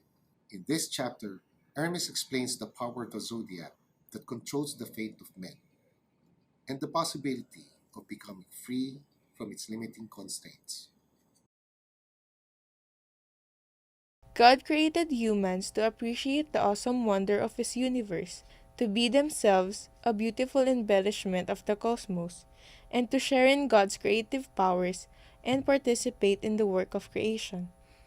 The heavenly gods, the planets, who had already bestowed on man some of their own power, now urge the Creator to be cautious. They fear that man will use his inquisitive mind for destructive as well as constructive purposes. Man's powers, they complain, are too great and unlimited, and therefore dangerous to himself and the order of the cosmos. God responds to their concerns by creating the zodiac. This celestial mechanism will control the fate of men and be ruled over by the goddess Destiny. She sows the seeds of a person's fate, which grow and develop under the constraints of necessity, the limits and demands of physical nature, to shape in every human life. To shape every human life. It is a man's lot to live the life prescribed for him by his fate. Very human beings are capable of escaping from the determining influence of the zodiac. Man's earthly life is controlled by the power of destiny, through the physical limitations of the mortal human body. However, if a man's mind is illuminated by the light of God, he becomes free from these celestial influences. For even the gods are powerless before God. Hermes teaches that it is our duty not simply to acquiesce in our fate, but rather, through intense contemplation of God, to rise above our merely mortal nature and awaken our immortal soul. The Zodiac and Destiny. When the Creator had created this beautifully ordered universe, He wanted to order the world also. So, He sent down man, a mortal creature, made in the image of an immortal being, to be an embellishment of the divine body of the cosmos. It is man's function to complete the work of Atum. He was made to view the universe with awe and wonder and to come to know its maker. At first, the heavenly gods complained, saying, "You are being rash in creating humanity." They see with inquisitive eyes and hear what they have no right to hear. They reach out with audacious hands. They will dig up the roots of plants and investigate the properties of stones. They will dissect the lower animals, and another one also. They will seek to discover how it is that they are alive, and what is hidden within. They will cut down the woods of their native land and sail across the sea to see what lies there. They will dig mines and search the uttermost depths of the earth. All this might be bearable, but they will do much more. They will press on to explore the world above, seeking by observation to discover the laws that govern the movements of the heavens. Atum replied, I will build the Zodiac, a secret mechanism in the stars, linked to the unerring and inevitable fate. The lives of men, from birth to final destruction, shall be controlled by the hidden workings of this mechanism. And when the mechanism began to work, the keen-eyed goddess Destiny supervised and checked its movements. Through this mechanism, destiny and necessity are cemented together. Destiny sows the seed, necessity compels the results. In the wake of destiny and necessity comes order, the interweaving of events in time. Atum implants each human soul in flesh by means of the gods who circle in heaven. It is a man's lot to live his life according to the fate determined for him by these circling celestial powers, and then to pass away and be resolved into the elements. There are some whose name will live on through the memorials of their mighty handiwork, but the names of the many will fade into darkness.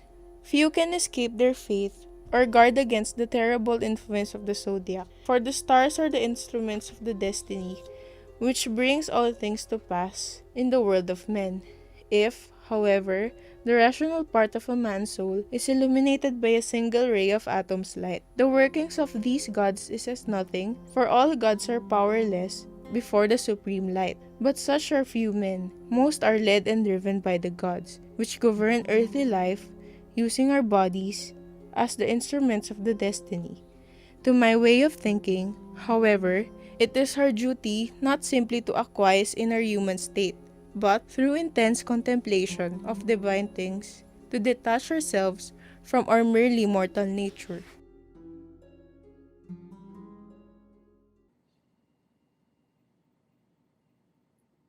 Chapter 13.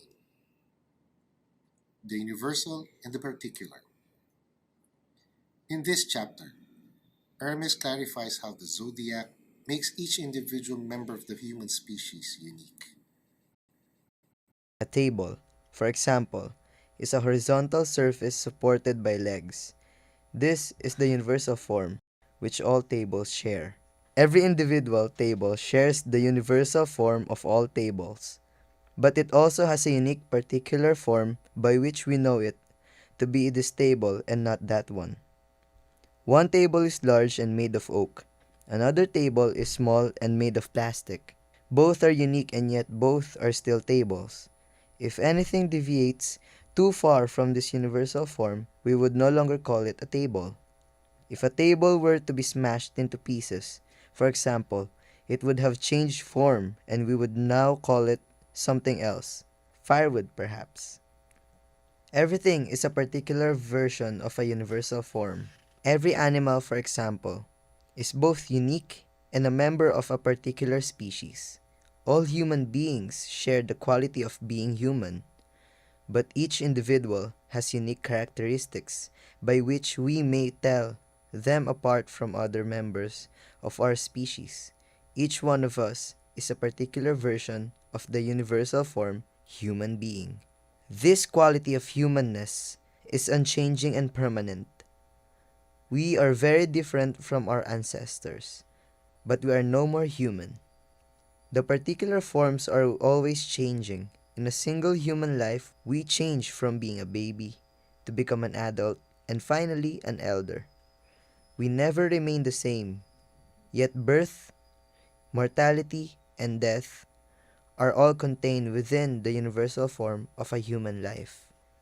Hermes compares the constant universal forms to the fixed constellations of the stars. He compares the changing particular forms to the changing relationships between the stars as they revolve in the heavens. Our fundamental human nature remains the same throughout our life, but our individual fate changes in accordance with the constantly changing pattern of the stars. As in astrology, Hermes teaches that our individual destiny is created by the positions of the planets at our moment of birth. These are the gods who take charge of us, controlling our bodies and shaping our souls. The universal and the particular. Atom arranged the constellations of the zodiac in harmony with the movements of nature, and charged them with producing all the forms of the animals. When these gods had used their different powers, there emerged four-footed beasts, creeping things, fishes, and winged birds, grass and flowering herbs, all according to their different natures, and each containing the seed of the continuance of their species. Every living thing has its own unique form, given to it by the power of the zodiac. This form is appropriate to its species, yet each is individual. The human race, for example, shares a common universal form by which we know that a man is a man, yet all human beings have a distinctly different particular form, of which no two are entirely alike. Each particular form is unique, because it inhabits a unique time and place. The particular forms change in every moment of every hour, as the gods of the zodiac revolve in their celestial circle. The universal forms do not change, just as the constellations remain the same, but instant by instant, the particular forms transform, as the sphere of heaven changes as it turns. The sky is wet then dry, cold then hot, bright then dark, but these rapidly alternating forms are all subsumed under the universal unchanging form of the sky. The earth is ever changing, generating, producing, yielding different crops, yet it remains the earth. Water may be standing or flowing, but it is still water. The human body is an earthly temple constructed by the power of the zodiac, which makes myriad forms from simple archetypes. There are 12 signs of the zodiac, and the forms they produce fall into 12 divisions. They are, however, inseparably united in their actions. Nature makes the human body so that its constitution resonates with the patterns of the stars in such a way that they mutually affect one another. When we are born, the planetary gods who are at that time on duty as ministers of birth take charge of us. Chapter 14. Incarnation of the Soul. In this chapter, Hermes reveals how souls incarnate into physical bodies. All souls share the same essential nature. They are neither male nor female. As such, differentiating characteristics exist only in the body.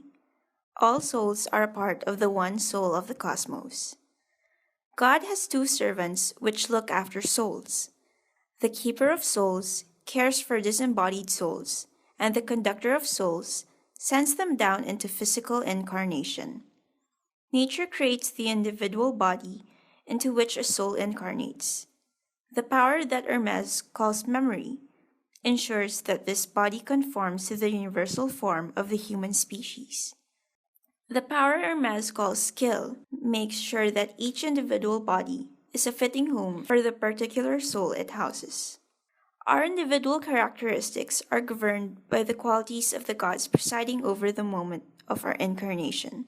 If the gods present at our birth are peaceful, we will be peaceful by nature.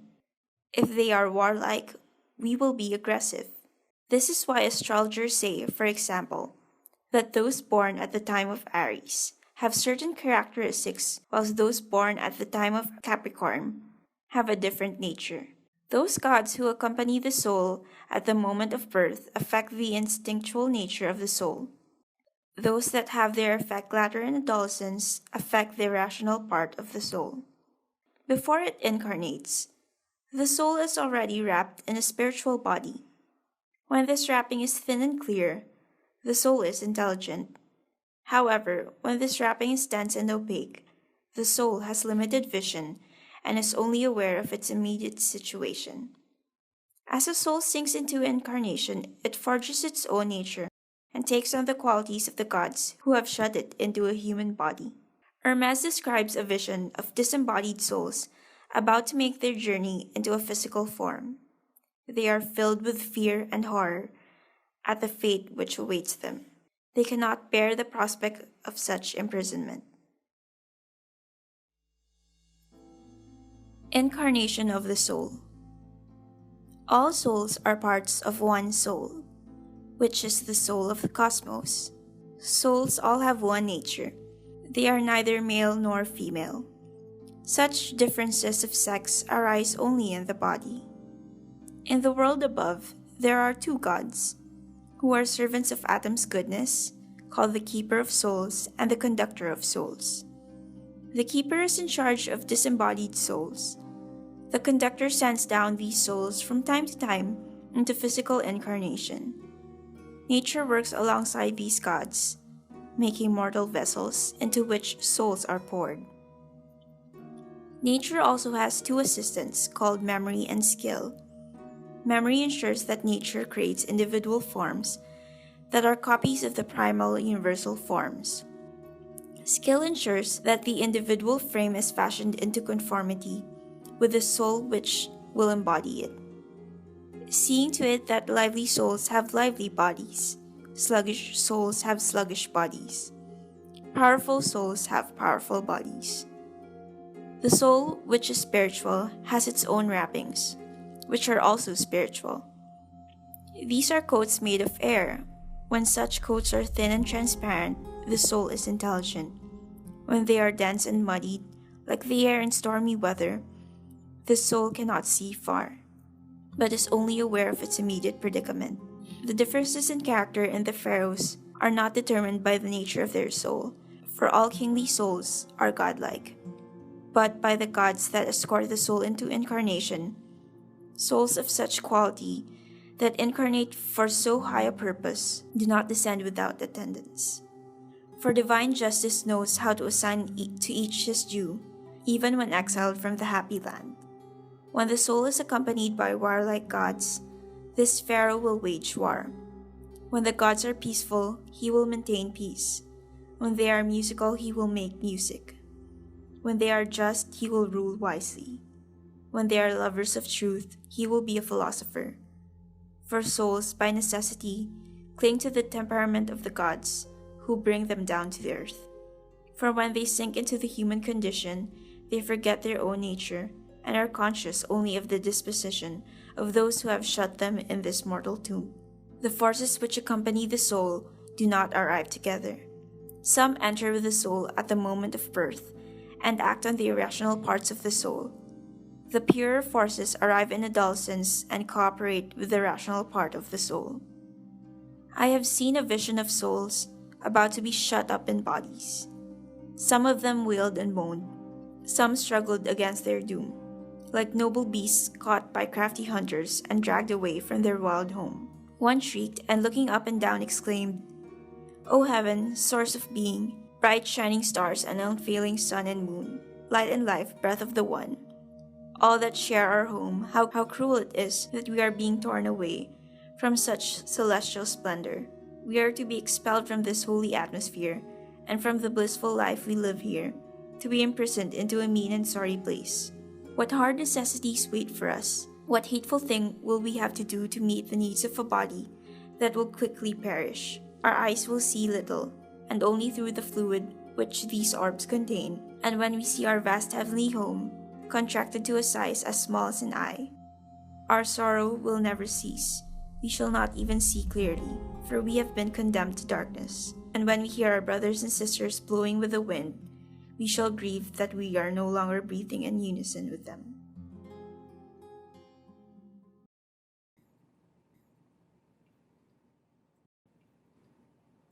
Chapter 15. Death and Immortality. In this chapter, Hermes explores the nature of death and the fate of the soul which survives it. From mankind's perspective, time is a destroyer. Through the process of time, we age and die. From a cosmic perspective, time is an endlessly repeating cycle, measured by the constant revolution of the stars. Things of the earth are always changing, the orbits of the stars always remain the same. Hermes asks, could something as impermanent and transitory as our earthly existence be regarded as anything other than an illusion? Yet this illusion arises from an underlying permanent reality. The discovery of the permanent within the impermanent is the reward of the spiritual quest. Hermes teaches that we must accept the inevitable transitory nature of all physical things. Everything is in a process of being born and then dying. The old must pass away so that the new can come into existence. New shoots are born from the decaying remains of old vegetation, and these new shoots will turn eventually, decay and die. He teaches, however, that a human birth is not the beginning of the soul, only of its incarnation as the particular person. Death is simply the end of this particular person and the soul's transformation into another state.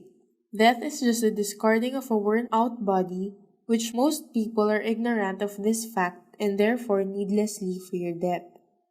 After leaving the body at death, the individual soul is judged by the chief of the gods. To see if it is pure and honorable, pure souls are assigned to a heavenly realm. Ignorant souls fall once again into the material realms and are reincarnated. A soul which during its earthly life has come to know God will have become all mind. When it leaves the body, it takes on a body of light and is freed from all limitations. Such as an enlightened soul has recognized that its essential nature is godlike, and on death, it communes with God. It has run the race of purity and is now completely spiritual and divine. Such a soul has become a god.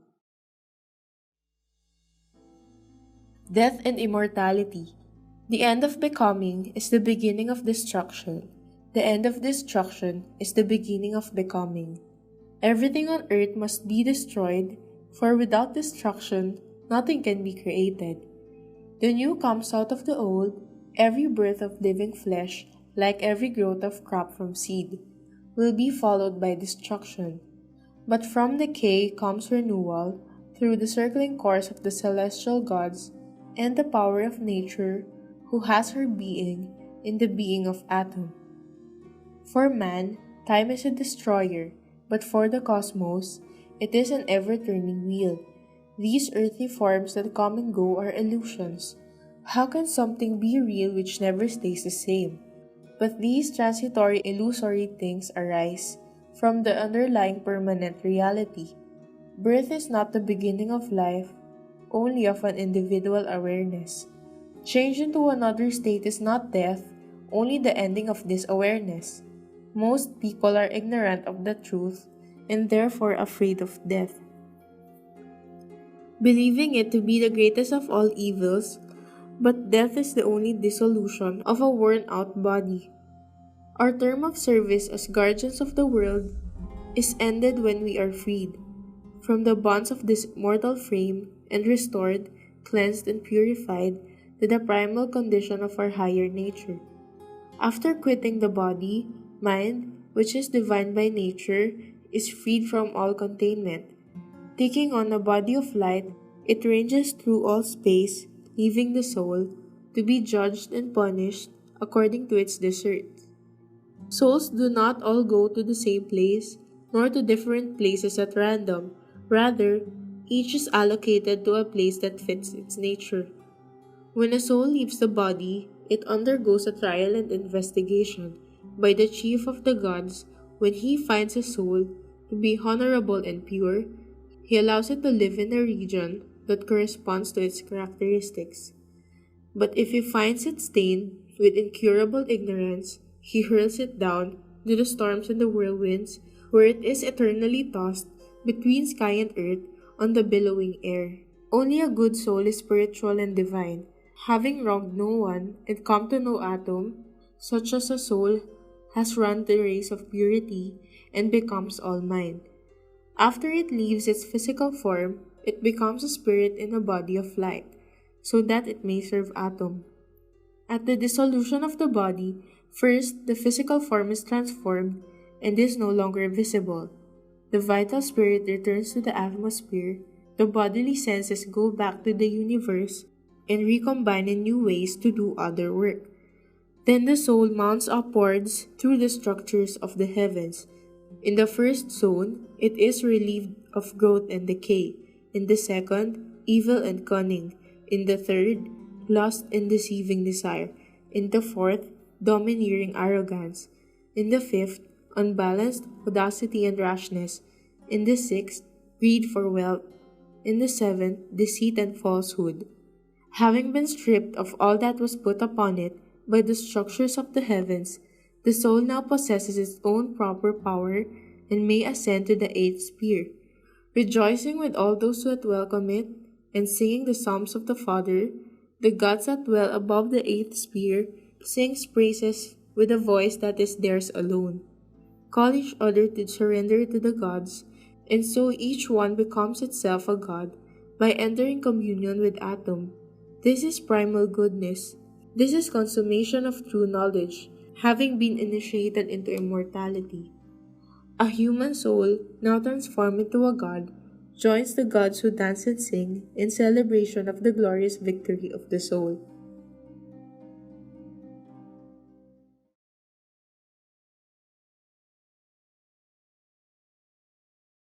Chapter 16. Ignorance of the Soul. In this chapter, Hermes explains that human life is an opportunity to come to know God, but that to fulfill this divine purpose, we must cease to be enslaved by the body. The limitations imposed on the soul by the physical body means that human life is inevitably difficult, but our hope of eternal life rests on how we live our present lives. Earthly existence is an opportunity to train the soul so that, at death, it does not lose its way but travels straight to heaven.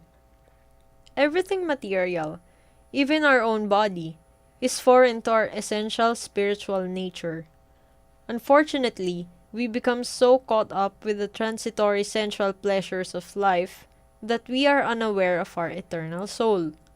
The body should be the slave of the soul, not its master. Hermes assures us that there is a way to free ourselves from the torments of life. These, he tells us, are simply caused by our own ignorance. He exhorts us to free ourselves from our enslavement, develop our inner vision, and use the power of our mind to experience the mind of God. Why give yourselves to death when you could be immortal? He asks. Hermes assures us that the haven of peace awaits those who rise to his challenge. Man is made in the image of God and can therefore rise to become one with God. Only like can know like.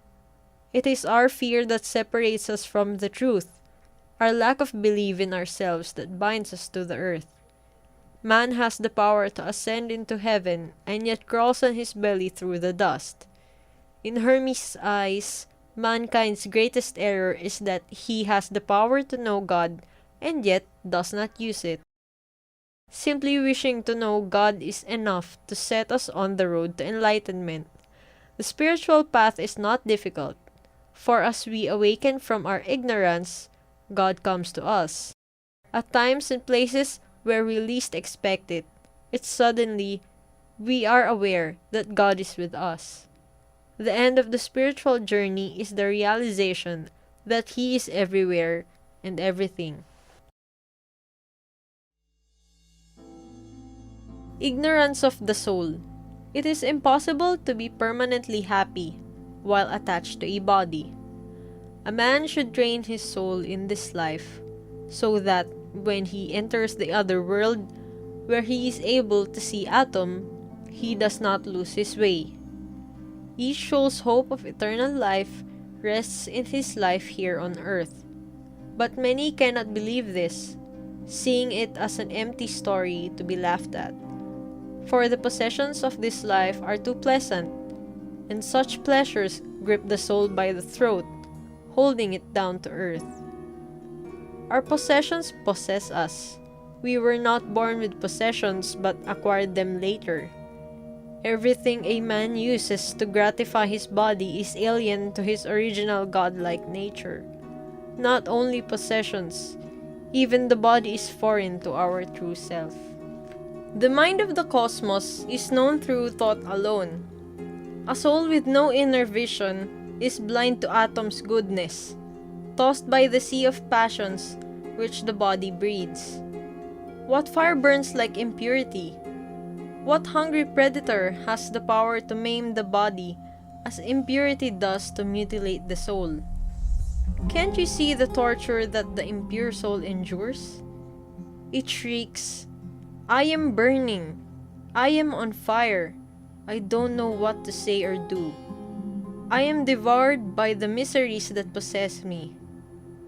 Are not such cries the appeals of a soul in torment? Such a soul bears the body like a burden, as its master, not as its slave. Tear off this cloak of shadows, this web of ignorance, these shackles of decay, this living death, this conscious corpse, this portable tomb, this robber in the house, this enemy that hates all that you love, this garment that smothers you and holds you down. Ignorance floods the land. Its currents sweep you away. Don't be borne downstream. Make use of the backflow. Seek the safe haven of liberation. Anchor there and find a guide to lead you to the house of knowledge. There you will see with the heart the brilliant brightness. If you shut your soul up in your body and demean yourself, saying, "I cannot know, I am afraid, I cannot ascend to heaven," then what have you to do with atom? Wake up your sleeping soul. Why give yourselves to death when you could be immortal? You are drunk with ignorance of atom. It has overpowered you, and now you are vomiting it up. Empty yourselves of darkness, and you will be filled with light. There is no greater mistake than to have the power to know atom and not to use it. Simply wishing and hoping to know him is a road that leads straight to goodness. It is an easy road to travel. Everywhere atom will come to meet you.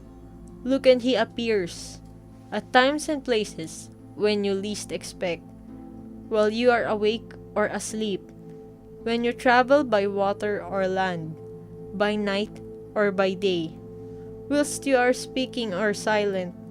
This is because atom is all.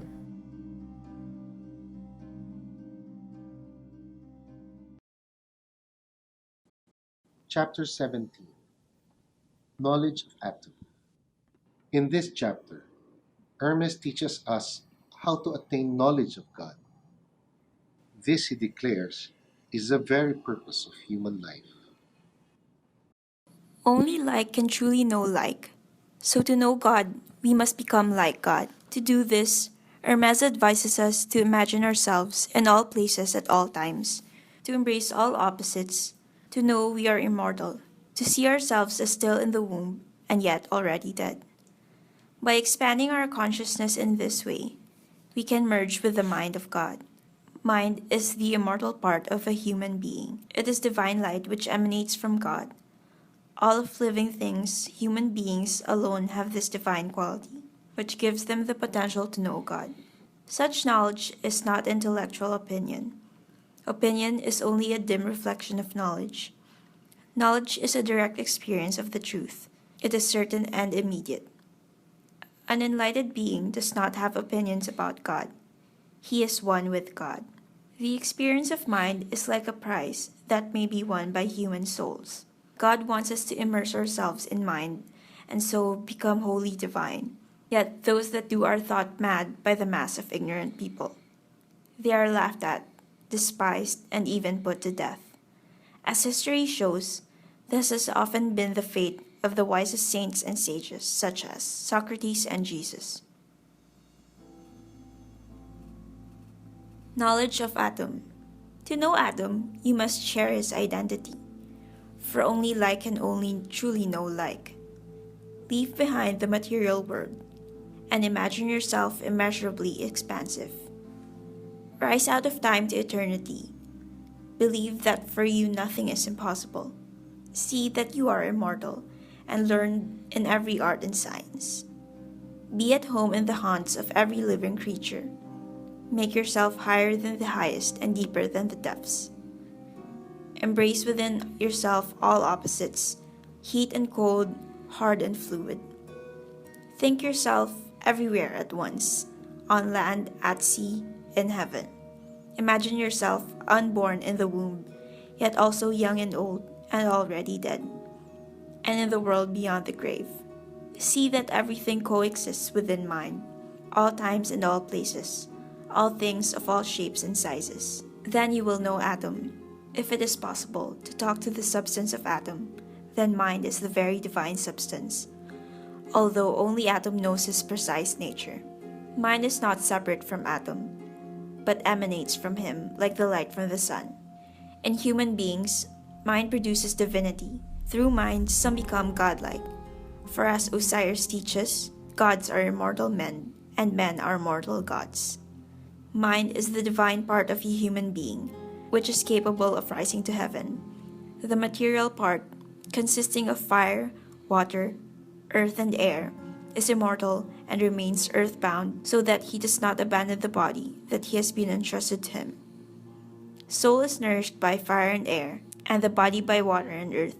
Mind is the fifth part, which comes from light, and is bestowed on humankind alone. Of all the beings that have soul, only human beings elevated by this gift of mind may attain knowledge of Atom. Such knowledge is not opinion, which is only a poor copy of knowledge, an echo in comparison with a voice, the dim reflected light of the moon compared to the brilliance of the sun. Mind and speech are great gifts that Atom bestowed on humans alone. Used wisely, they make a man like immortal gods, only different in that he is incarnate in a physical form.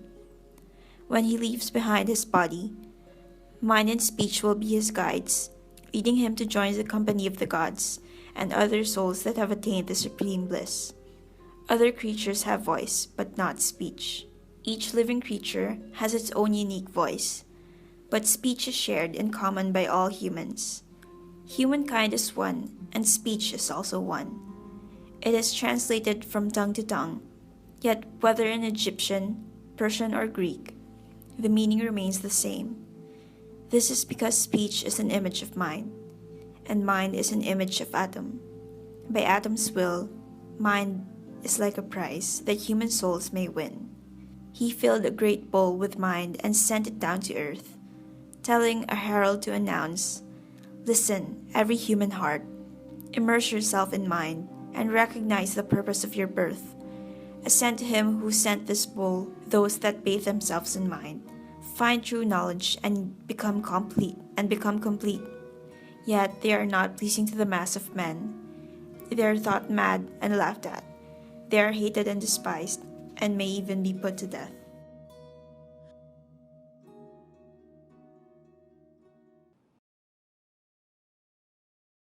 Chapter 18. Rebirth. In this chapter, Hermes reveals the secret of spiritual rebirth, through which we can awaken to our immortal soul. The inexorable working of destiny, imposed on man by the turning of the zodiac, subjects all human beings to the pain of birth and death. Man's problem is that in his ignorance he believes himself to be just a body, one that will grow old, suffer, and eventually die. His sense of injustice at the inevitability of his fate leads him to hurt himself and others, either through lust for more life or fear of approaching death. These crimes serve further to bind the soul of the body and so increase man's suffering.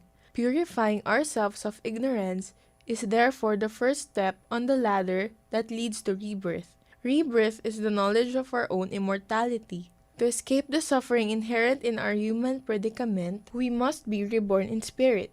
The spiritual path that we must walk is the same one trodden by our ancestors. It is a hard road to follow whilst incarnate in a physical body, because we must struggle to master ourselves. Right understanding purifies us of all the vices that torment us and awakens our immortal soul. One who is thus reborn communes with God. But this only happens when we stop talking about it and allow it to occur naturally in the silence and tranquility of deep contemplation. An enlightened being no longer believes that he is a body. The body belongs to nature, not to him, and so its fate is of no importance. He is one with everything. He sees goodness everywhere. He is bathed in divine light. He has become all mind. Rebirth is not a theory that we can learn. It is a natural occurrence that happens when God wills it. All that we may do is prepare for this enlightenment by mastering our passions and accepting whatever fate may bring us. All that we may do is prepare for this enlightenment by mastering our passions and accepting whatever fate may bring us. For a man with vision, all things are good, even if other people see them as evil. His knowledge of God gives him the ability to see goodness at work even when he is mistreated by others. Those who are reborn are already living the kingdom of heaven. Rebirth. No one can be saved until he is born again. If you want to be reborn, purify yourself of the irrational torments of matter. The first of these is ignorance. The second is grief. Third is lack of self-control. Fourth is desire. Fifth is injustice. Sixth is greed. Seventh is deceit. Eighth is envy. Ninth is treachery. 10th is anger. 11th is rashness. 12th is malice. Under these 12 are many more, which force the man who is bound to the prison of the body to suffer from the torments they inflict. But by Autumn's mercy, they may all depart and be replaced by understanding. This is the nature of rebirth. This is the only road to reality. It is the way our ancestors trod to discover primal goodness. It is sacred and divine, but a hard highway for the soul to travel in a body. For the soul's first step is to struggle against itself, stirring up a civil war. It is a feud of unity against duality, the one seeking to unite and the other seeking to divide. He who is reborn communes with All-Father who is light and life.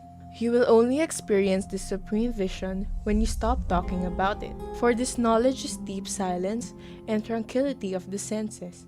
He who knows the beauty of primal goodness perceives nothing else. He does not listen to anything. He cannot move his body at all.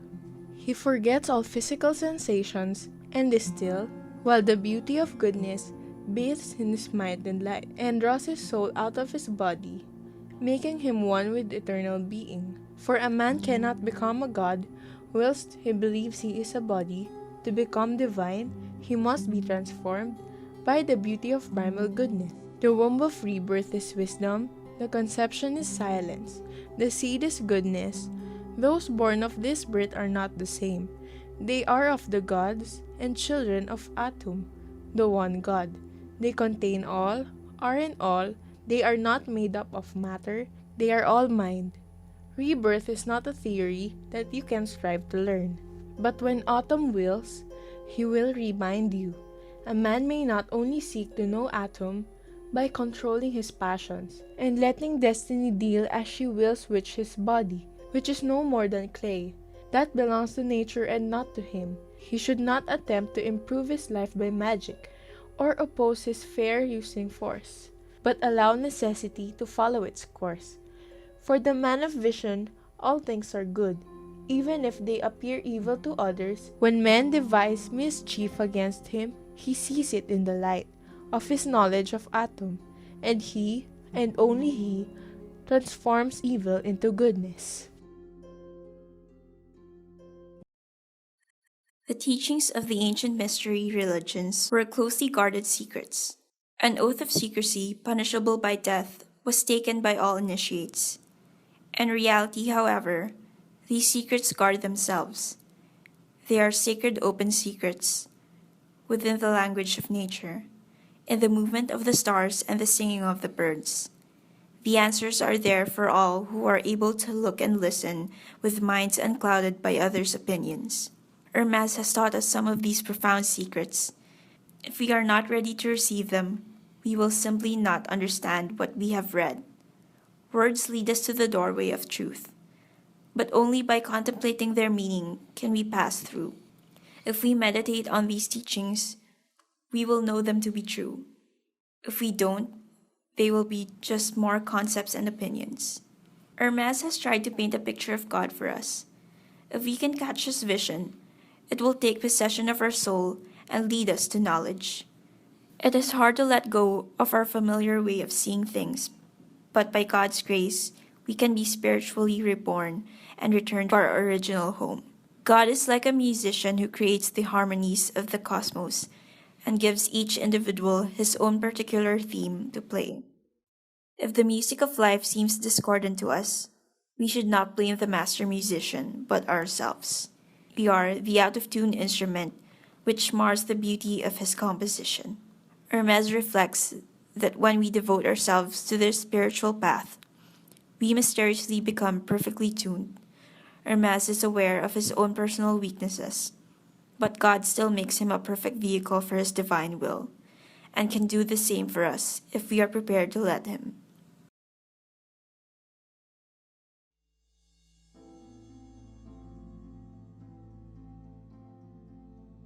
Secret teachings. Now that you have learned these secrets, you must promise to keep silence and never to reveal how the rebirth is transmitted. These teachings have been set down in private to be read only by those whom Adam himself wills to know them. Only if you contemplate all that I have said will you know it to be true. If you do not, you will not believe me. For belief grows from contemplation, and disbelief from lack of thought. Speech alone cannot convey the truth, but the power of mind is extraordinary, and when it has been led by speech to think things through thoroughly, it can find the peace of true beliefs. Only if grasped by thought, in this way will my teachings be understood. I have, as far as is possible, painted for you a likeness of Adam, which if gazed upon with the eyes of your heart, will lead you to the upward path. The vision itself will be your guide, for it has this power, peculiar to itself, that it takes possession of those who have seen it and draws them out, just as a magnet draws iron from the black earth. This is the journey of knowledge. Speed towards this knowledge, for although it is hard to let go of the familiar and return to the old home from which we originated, Adam's grace never fails, and there is no end to his bounty.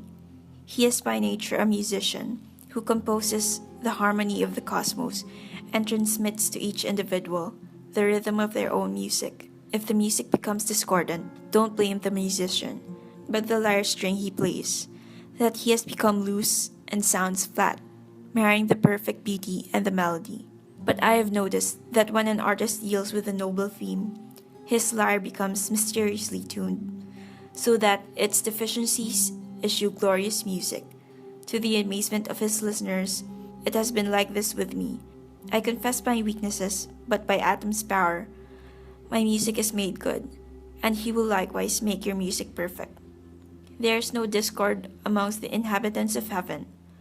All have one purpose, one mind, one feeling, for they are bound by the spell of love into one harmonious whole. The earthly part of the universe would seem rude and savage without sweet melodies. This is why Adam sent down the choir of muses to live amongst humankind and inspire music, so that man could adore divinity with hymns of praise, and polyphony with the psalms of heaven. So let us adore Adam with deep gratitude, because words are only praise when he accepts them. Chapter 20. In Praise of Atum. In this final chapter, Hermes offers up a glorious hymn to God. Through his teachings, Hermes has led us to the threshold of truth. All that he may do now is show us, by his own example, the joy and liberation of crossing over. He abandons himself in ecstatic rapture to a personal experience of God. He sings the praises of God who is one and all, who loves us like a father and is the mother of everything. The eternal constancy which causes the whole universe to change. The goodness all around us. We can only thank God for his many blessings by learning to know his greatness. Yet Hermes knows it is God who is singing these psalms through him. God is all that we do, all that we say, all that we are, all that happens. Hermes has become a passive instrument of God's will. He no longer sees the world with physical eyes, but witnesses the unfolding changes of life within God's eternal mind. He is no longer a body. He is all mind. He is the presence which is present everywhere in everything. He knows the One. Hermes is overcome with mystical vision and realizes that, while still in the body, he has been made a god. He prays for nothing, except that he will remain forever knowing and loving God. He is born again, and language is inadequate to express the wonders that he is experiencing. Like the gods, he can now only sing God's praises through silence. In praise of Atom. In a place open to the sky, facing west at the hour of sunset, or east at sunrise, I pray that the cosmos be flung open to me, and that all nature may receive the sound of my psalms. Open, great earth and trees, silence your waving boughs, for I am about to sing the praise of the one and all. Justice, praise the just through me. Goodness, praise the good through me. Truth, praise the true through me. Selflessness, praise the all through me. It is your words that through me sing your praises, for all comes from you, and all returns to you. Accept these pure offerings of speech, from a heart and soul uplifted, you of whom no words can tell, no tongue can speak, and only silence can declare. I thank you with a brimming heart, for it is only by your grace that I see your light and come to know you.